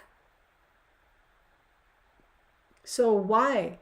You want to be called an equal. You're fighting for equality. And yet when we call you on certain things, you get all up in arms and say, oh no, discrimination and this and that. Make up your mind. What is it to be? Right? So we can go on all freaking day long, y'all. Seriously, all day long. Exactly. This is crazy, isn't it? Pandora says, we got you, Kitana. You can read between. Yeah, thank you. This is crazy, isn't it? It's just ridiculous. It's just ridiculous. How does that government even allow it, y'all? I mean, how? What are they thinking? So there's another thing I want to say. Now, I'm not going to tell you where I saw this again, or where I read this article, or where I saw this video, or how I came to find out about this. This could be a whole bunch of bah humbug. There could be some truth to it. Maybe somebody has to do a deep dive. Am I going to do a deep dive? I'm not, because that's going to kind of completely mess with my head, and I don't want to do that. This whole thing, it was actually brought to my attention about, remember in Canada, they had this whole thing going on of a whole number of Indigenous women who went missing in that particular stretch. I think I also did a video over there. With regards to that case a while back, a particular stretch of land area in Canada, a lot of Indigenous women went missing, right? Young girls and women, they just vanished and no proof, and they haven't been able to be traced. I did that video a long time ago, recently, a couple, 2, 3 months ago, and I had forgotten about it. The other day I was searching for somebody's email address and I saw this. I said, I don't recognize this email address. What is this about? Let me delete it. And I was reading it and I was like, oh my God, now I remember. Kind of really shook me. This individual, and they have all that, the links and the pictures and all that. Now, I'm not going to share that. I don't know. I can't verify it. But there was this big accusation going that they have been using a lot of these young girls and these women are being trafficked, yes, but a lot of them are being used by certain top secret government agencies and organizations for experimentation on humans, like drugs as in pharmaceutical type of thing, and to experiment on humans. That's the premise of that email. I about lost my shit, y'all. I was like, and I just found that email again. I haven't erased it. I still have it. But it's like, I was like, no. I don't want to think about it right now. So I don't know. Like I said, I haven't done a deep dive. I don't know if I want to, because that will completely, like I said, I don't want to go down that route. So then that's a whole different ball game over there. I am not going down that route. So we all know about this whole drama that goes on in China, right? Where there is a percentage of the Chinese population who are Muslims, right? Who follow the Islam religion, but they are a minority.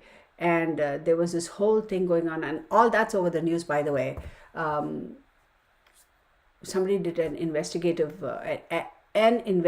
journalist delved into that, and there was proof. I've seen those videos. I've seen proof of that. I had the privilege of interacting with that journalist, and we went back and forth, and I still have the contact. These people were being captured and they were imprisoned by the Chinese government, and they formed a little controlled environment in a particular. They were uprooted. Men of a certain age, women of a certain age they just went missing from this minority, and they found out that they were being captured and purposefully picked up on the pretext of some false allegation of doing something illegal in police and this, that, and the other. And they would be taken to this one particular different city or state somewhere in China, and they were all imprisoned there in like a prison environment, and they were just basically being harassed and tortured, etc. And they were being taken into surgery. Oh my God, this is too graphic. And this is, I'm not going to put that information out there and put up the links, but if any of y'all are interested in doing a deep dive, y'all can go do it and find it. One of the doctors actually smuggled out, this is a big thing, y'all. So they, what they would do is they would take these people from their jail cells, and they had an in-house operating theater where they had doctors and a particular staff and one prison guard. So they would take them there, they would give them some anesthesia, and they would live harvest organs. And then the person was not put back together and sent back. They would live harvest the organs, and the person basically, one of the nurses and the prison guard committed suicide. One of the other nurses and another prison guard somehow managed to escape and have written information and hid it in case I die, in case anything happens, please bring this to the public's awareness or what. They're so terrified that they could hear these people screaming and yelling. They weren't even completely out of it before they would just cut them open and take body parts. And they were using them for organ donors. And they were moving those organs around wherever, and it was a whole big racket. Think about that. Find it. y'all can actually look it up. It's, I don't know if you'll be able to deep dive, y'all. It'll take you 20 different directions, right? Yeah, it's a fact, y'all. It's a fact.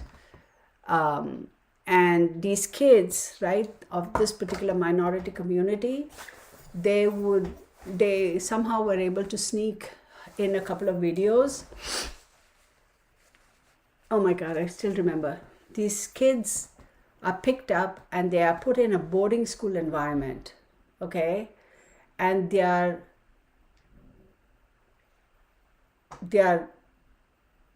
a whole process of indoctrination goes on, where they are trying to get them to reject their religion, which is Islam, because the government says that being, the Chinese government apparently says being an Islam, being a Muslim is not good, or, because of all the terrorist drama, whatever. And they are indoctrinating these kids to get them out of that. And the kids are beginning to, like after the first couple of years of school, young kids, right? They are beginning to say, this is my name. What was your name before? Wasn't your name whatever? Apparently they have different Muslim names or whatever. They'd be like, no, that's not my name. I go to the church, I go whatever. So all that process is going on, and these kids are held in camps, like, which are like boarding schools. Yeah, they are educated. Yeah, they're given food, water, not. And as they graduate and they pass out, they are being absorbed into either the police or the military. The government still has tight control over them. It's, I tell you, y'all, this is freaking. So not only is everything and sundry made in China, now body parts are also coming out of there. And okay, harvesting human organs is one thing, but harvesting it under like live harvesting, like that, oh, I don't know, yeah, I don't know. It's freaking ridiculous. Okay, I'm sure. Yeah, thank you, Auntie. That's true. Nobody talks about these things. So somebody here says in China the prisoner's body. But see, that's another thing. Okay, that's another thing that kind of. I think I touched upon this recently in one of my live streams.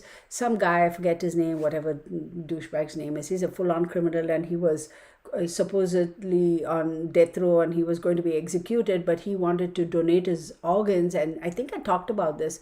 And everybody was up in arms, and they were talking about like, who wants to have a prisoner's organ, or a criminal's organ. And I get it. I suppose it's a question of your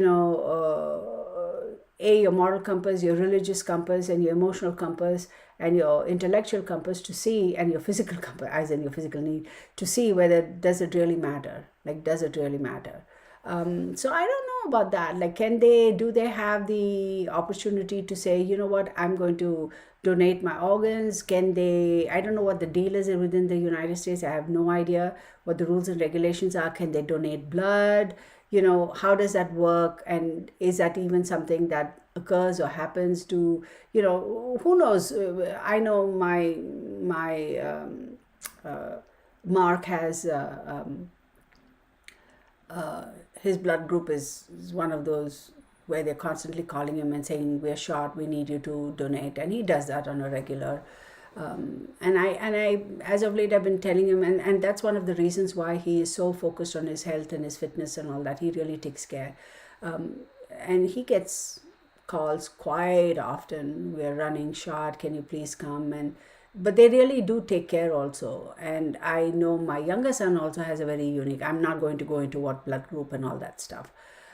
So of course Chirag, he hasn't started donating because he just underwent major surgery about 6 months ago, and all that stuff. So anyway, whatever. So I'm sure a lot of these, where I was going was, I'm sure a lot of these prisoners, a few of them might have some unique blood groups that are like, if there is a need for blood, can they donate?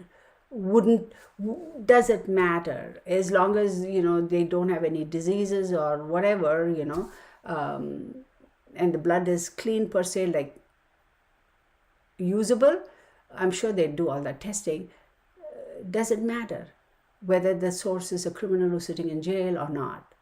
That's something that, if a person is dying and the only way you can save them is they have, like, infusion, I don't know. What do y'all think? Tell me. Maybe I should start a poll. Hang on, let's do this. This is going to be interesting. Engage with my audience. Okay, start a poll.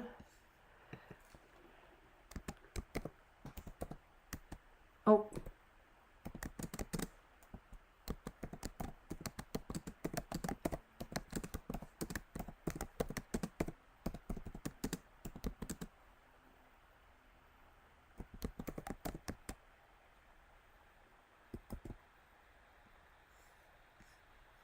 ask my community. Let's see. I just posted that. That's going to be interesting. Should a prisoner be able to donate blood or organs?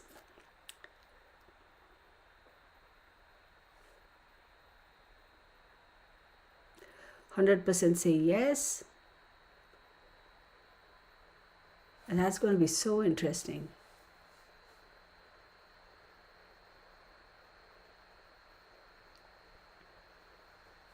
Oh, Team World, you have a good question. Where is the market for those organs? In China itself? Yes, in China and other parts of the world too. So internationally, they were moving organs as well. Wow, it's so cool. So I had posted this, which said that, should a prisoner be able to donate blood or organs, and 100% said yes.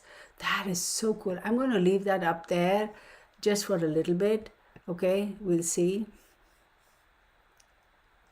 Okay. I don't know how to minimize that now because I am go to channel. Oh no, no, that's not where I want to go. 1 minute ago, 19 votes. Okay. Now 95% and 5% say no. Okay, we leave that up. I'm just trying to minimize. I don't know how to. There we go. Minimize that. Okay. No benefit for it though. Okay. Disease continues to be big money. Yes.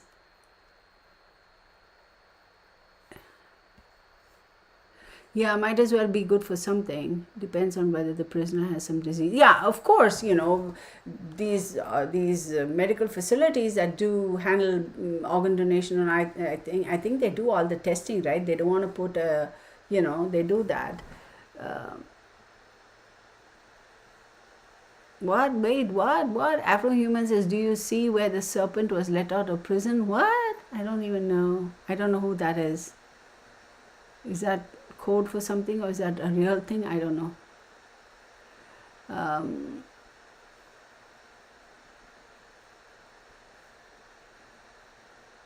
That's what I say. When we have all these big things that we need to we need to manage, like they say, a lot of people have come forth and said there is really a cure for certain cancers at least, but the government and the pharmaceutical companies are purposefully like suppressing it. They want to do that, but wait, what? The killer in Asia? What is that? Afro-human? Who is that? What are you talking about? Who is this person? Wait, I am curious to know.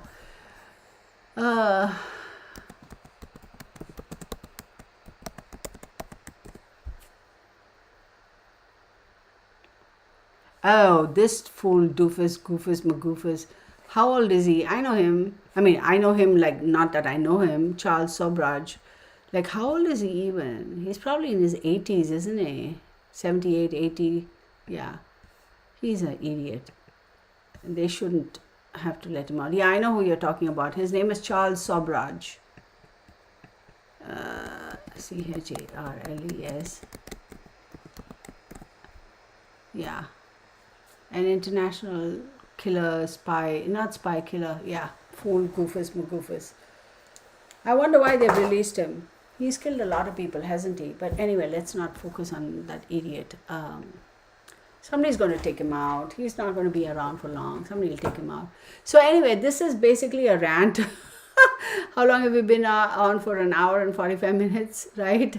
So I just wanted to kind of not so much to rake up trouble or to create trouble or to start a fire or whatever, but it's like, I think the so many of us, we kind of get bullied into keeping quiet, like how they say, the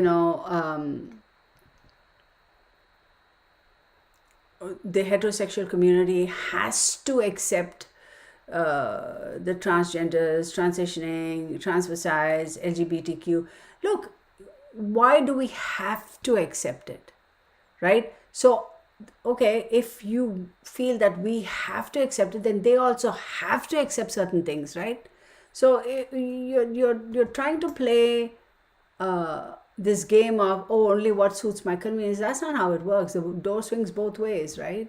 So Sheldon says I could. So Delvin says it's nice to just chat. I was going to also say, remember how I'm going to bring this up now because I feel I should. Remember how yesterday when I did the live, and even the other day, whenever I did the reading for the Idaho 4, I mentioned that, oh, my battery went down. Hang on, y'all. My battery's, hang on, okay? Hang on. I have to change my battery. Hang on. BRB. Hang on. Battery dead. 2.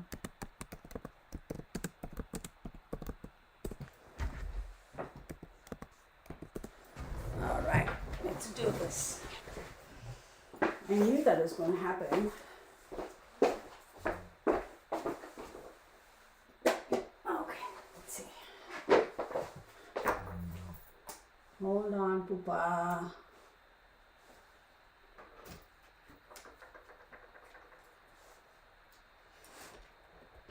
Oh, come on, buddy. Oh, man. Oh, my computer. Shit, I forgot all about that. Could have knocked that right off the table. And that would not have been fun.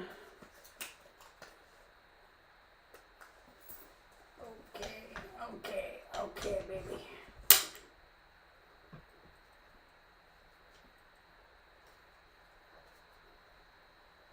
Uh,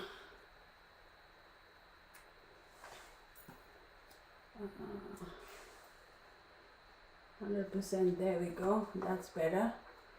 Oh, come on, man. There we go. That is so much better. Okay. Oh, darn it. Why does this thing keep popping up? Just to chew my brains over here. Get out of here. There we go. Sorry, y'all. I'm back. I had to change the power. My battery died. I figured that was going to happen. Oh yeah, yeah, yep. He will be charged. Yeah. Wait.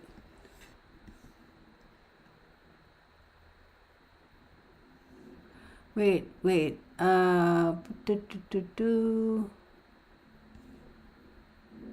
Oh, the Brittany Griner girl. Let me tell you, that pissed me off so badly, so much. I was really upset with that. That was not right.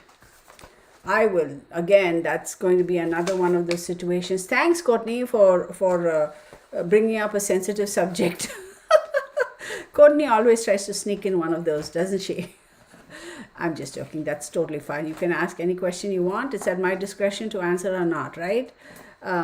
That really kind of pissed me off. For somebody who was so blatantly like against America and hating America and this, that, and the other, all of a sudden we were bending over backwards to bring her ass back home. Like, no, girl, no. Doesn't work that way. Shouldn't have worked that way. And it's not just American citizens who have been imprisoned in Russia. Let's not get into the legalities of where they're criminals or not. That's not it. There are so many Americans who have been imprisoned in other countries who are innocent people but who haven't been able to be brought back home. So I'm sitting here thinking, this chick, openly said, I hate America and this and that, and all of this, no respect for the flag and this and that.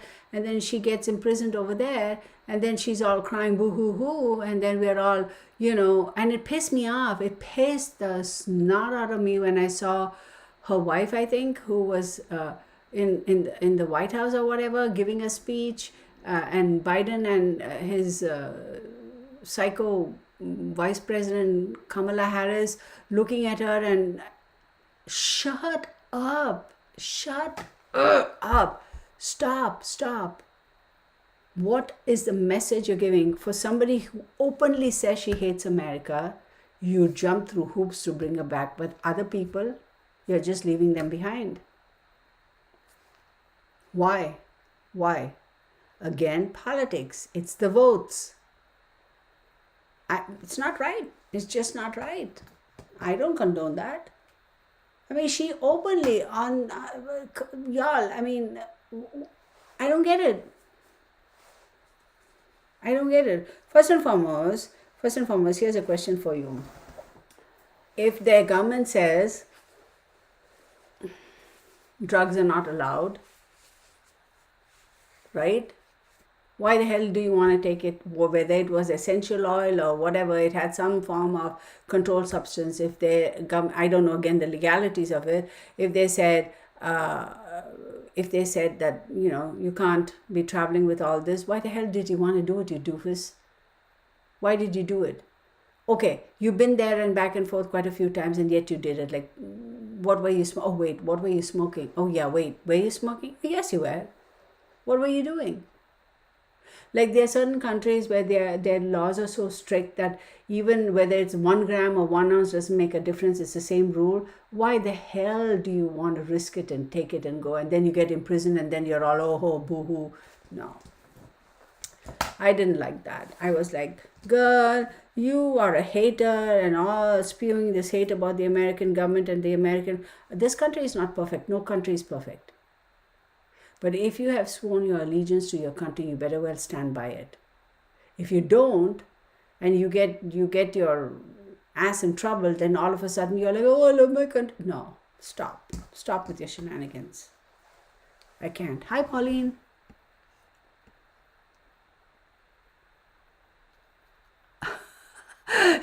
Auntie's another one for starting trouble. Thanks, Auntie. I love you too. She's about that current president's hidden document. See, that's a thing. Another thing, y'all. I don't know. I'm a little bit torn about it. Okay, so let me say this.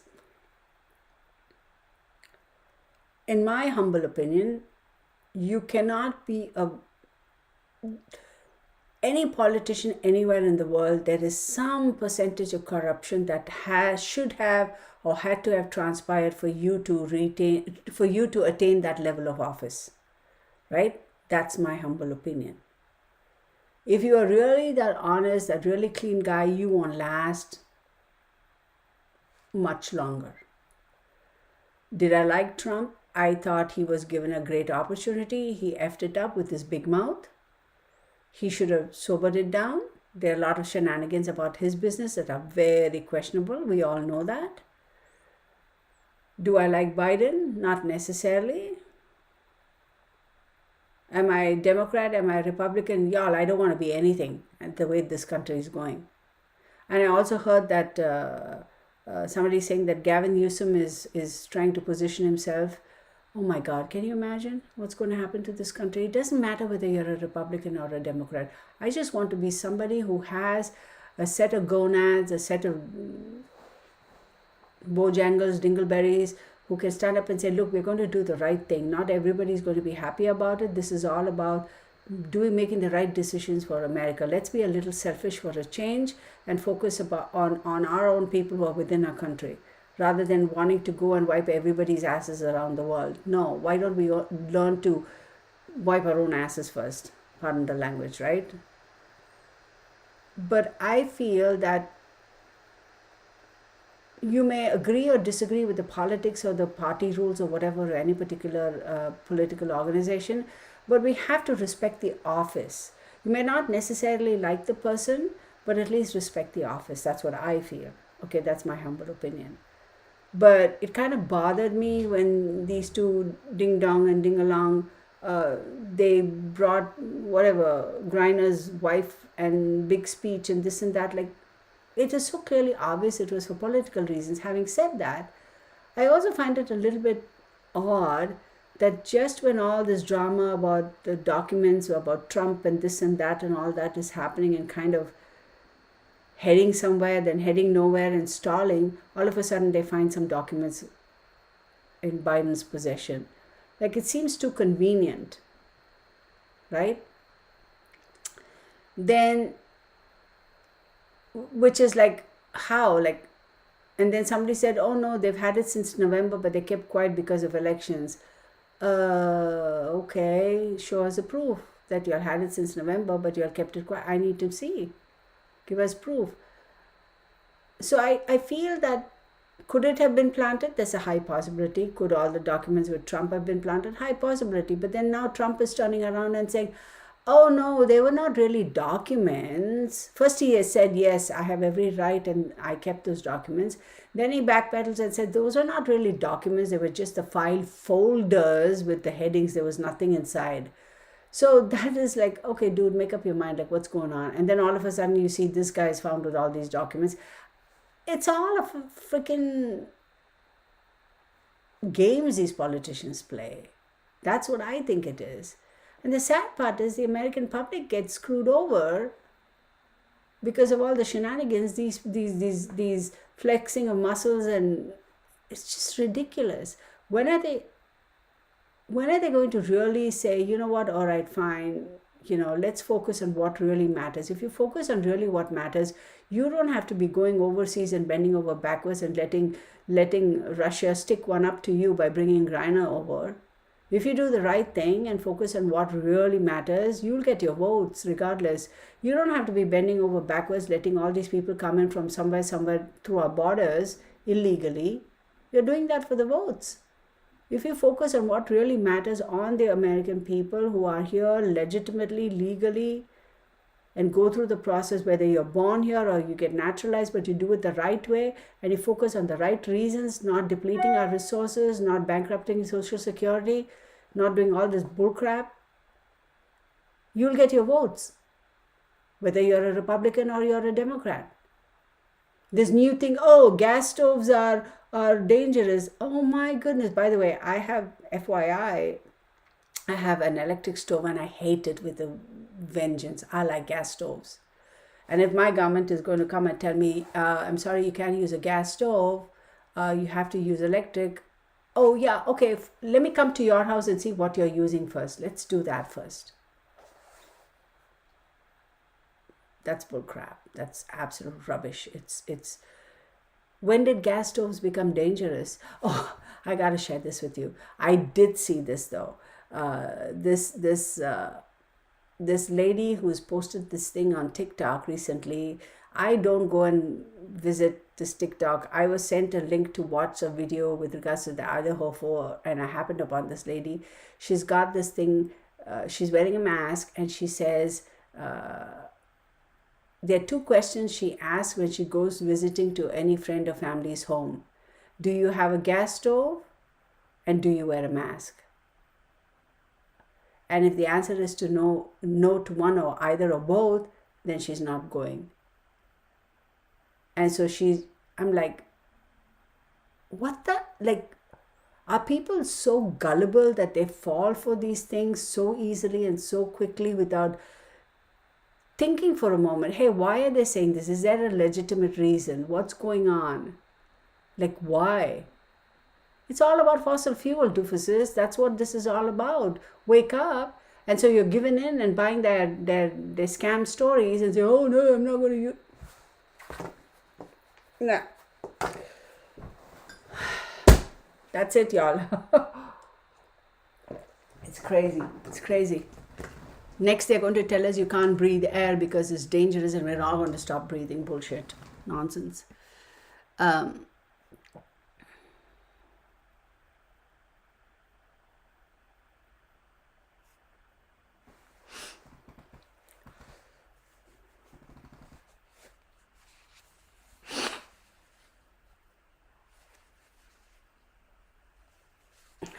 Courtney says, current president reminds me of Boomhauer from King of the Hill. I'm not. See, what I'm saying is, okay, here's what I say. Um, here's what I say. Think about this, y'all. How old is he? 80 something? Okay, let's back it up a little bit, right? If the legal age for retirement is 65 or whatever it is, 62, 65, whatever, for whatever profession, right? Then that should be applicable even to those who are in politics, who hold office. 65, you dang well better retire. But no, here you are, you got dentures, you are walking with a stick, you got illnesses, you have a heart monitor or pacemaker, and you're still rocking it because why? Because America completely lacks new energy, new talent, new people, no young people. So you're the only option, and so therefore you're going to be there until you kick the bucket. No, get out of there. Even Supreme Court justices, until they die. Why? No, age of retirement should apply for everything. Everything. Doesn't matter whether you're a Supreme Court, whatever, or the president or the vice president or a senator or a representative, whatever, age six. If 65 is a retirement age across the board legally in America, then that should apply for that too. Because remember, these jobs that these people have, and I said jobs, VP, the president, the senators, the representatives, the governors, the what have yous, the Supreme Court justices, what have yous, they are jobs. They are not working free. They all get paid a salary. They all take home a pay package. They get checks in their accounts from the US government. They get checks, they get payments, they get a salary because those are jobs. They are not voluntary services. So if it is a job, then there should be a retirement age for you too.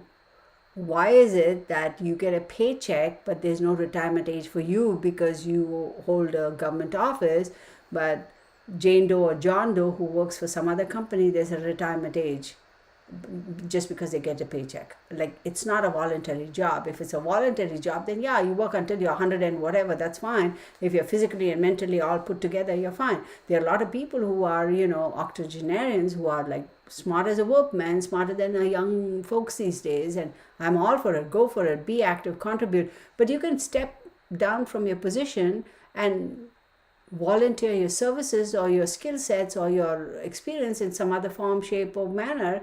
You don't have to sit in the office. You have a job. You're an employee. You're being paid a salary. You are an employee of every citizen of the United States. You work for the people. You're an employee of the citizens of the United States of America. And you have a job. So you should be retired at 65. Mic drop. Or not.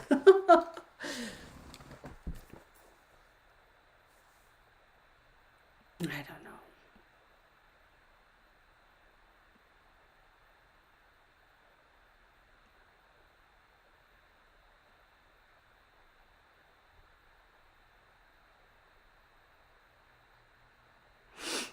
Nobody's saying anything. Okay, Kelly B, you got to stop bringing this personal thing and like kind of trying to ram it down our throat. You have your experience. You're entitled to your opinion. Nobody's bad mouthing Biden. Did you not hear me say this is the kind of stuff that bothers me? Pay attention to what I'm saying. Don't be all la la la. Whether you like or dislike an individual, you got to respect their office. That's the first thing I said. You're not trying to kind of force a particular viewpoint. Don't do that. It's not appreciated. You may have had a different experience. That's fine. Wait, I figured there's no point getting a free electrical heater that I can't use when there's no power. Yeah, exactly. I don't understand why, I don't think about it, y'all. Like, not every 80-year-old or 85-year-old or 90-year-old or 100-year-old is fit as a fiddle, right? I mean, in all honesty, we all begin to die from the day we are born. So your body is constantly, as we age, our body is actually deteriorating, right? At some point in time, it's got to be tiring. It's got to be a little bit difficult. I'm not saying, oh, he's got Parkinson's. I don't know none of that. And honestly, I don't know, so I can't comment. But it's got to be tiring. See, okay, let's put it this way. Any of us have had jobs, we'll know, like, when we are 40 years old and we're working, our energy, our attitude is a little different. When we get 5 years older, we kind of like, oh my God, it starts becoming a little bit of a drag, a little bit of a drag, a little bit of a drag, whatever jobs we have. And I'm not diminishing whether your job is as a librarian or whatever. It's important to all of our jobs are important to us no matter what the job profile is. But having said that, if you are at the level of a president or a vice president or whatever, and every single decision you make is going to affect millions and millions of people within your country and overseas, mentally, it's so much more taxing, right? Because you could think something and say something and didn't really mean it to come out that way, and it does, and it could be a catastrophic situation. So mentally, it's got to be very, very taxing. And we all know jobs that are mentally more taxing affects our physical bodies a lot more, right? Do you get what I'm saying or where I'm going at? So the level of I'm not going to say fitness, but the amount it takes out of you physically and mentally and emotionally is a lot more. And you got to be able to keep up with it. Right? Okay, you're doing a good job, you're making decisions, whatever, but at some point in time, do you not see fatigue, or do you not experience tiredness? Like, just pass on the baton to somebody younger who's capable. Not that you're incapable, just give the young people a chance. It's like you get to that position of power and you don't want to let go. It's like selfish.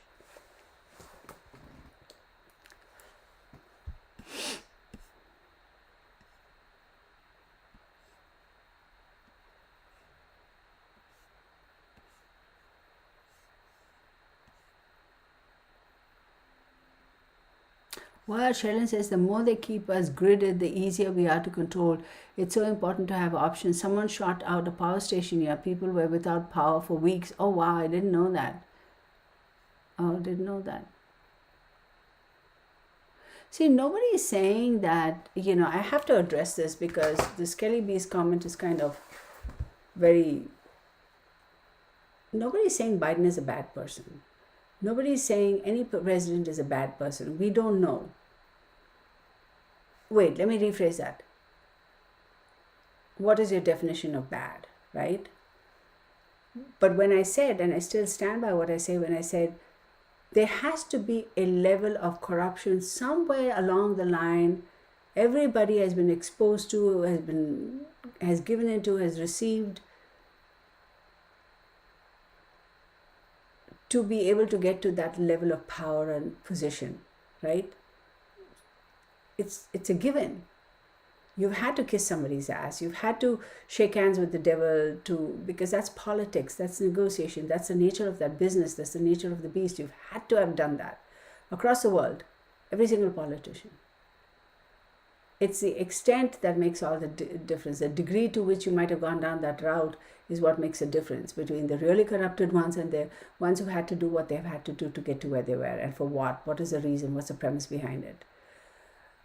Do I specifically like Trump as an individual? Oh my God, he would freaking drive me insane with his big mouth and his attitude and his egotism. I'd be like, dude, that's what I would do. I would just get up and walk away because I can't handle that. Me. I wouldn't be able to handle that. And another thing I would say about him is like, pick your battle, y'all. You either like this guy or you don't like that guy. He flip-flops, and that's what I don't get. It comes across so blatantly obvious that he's just like, it's like, dude, like, come on, you can't do things like that when you are in a position of power as a president of the United States. You can't be bad-mouthing and talking trash about international, heads of states from other countries. You can't. Politically, it's a big no-no. And he did that blatantly. Caused a lot of ruckus. That's why he got kicked out. Seriously, I think so too. You cannot on the world stage go and badmouth politicians and laugh and say he's stupid, he's this, he's that. You can't talk like that. It does not bode well. So anyway, Now with Biden, I don't know him personally. I really don't. Is he a good man, a bad man? I can't say. Again, what do you mean by bad? Some of his, the way his politics, I don't necessarily agree with.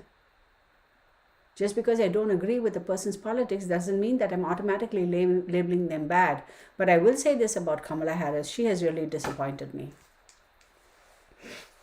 I really expected a lot more from her.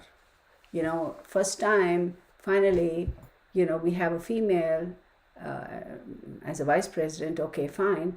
I really expected her to at least her speeches, come on, lady. I mean, seriously, so disappointed.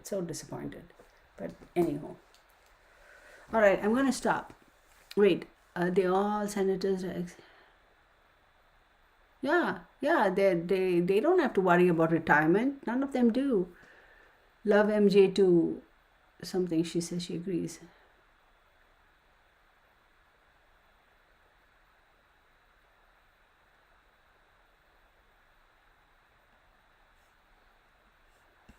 Oh God.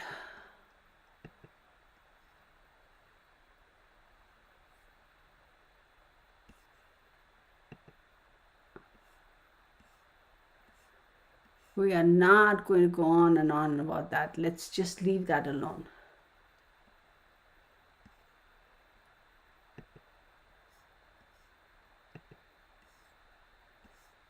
Okay, we are going to stop now because we've been at 2 hours and 16 minutes. That's a lot, right, to digest. Let's all go take a chill pill, right? So again, I just want to say these are just my observations and my opinions. Please do your own research, do your own due diligence, and form your own conclusions. We're all entitled to our opinions, which is fine. It is what it is, which is also fine. And life goes on. But hopefully, we won't be afraid to stand up and speak for those who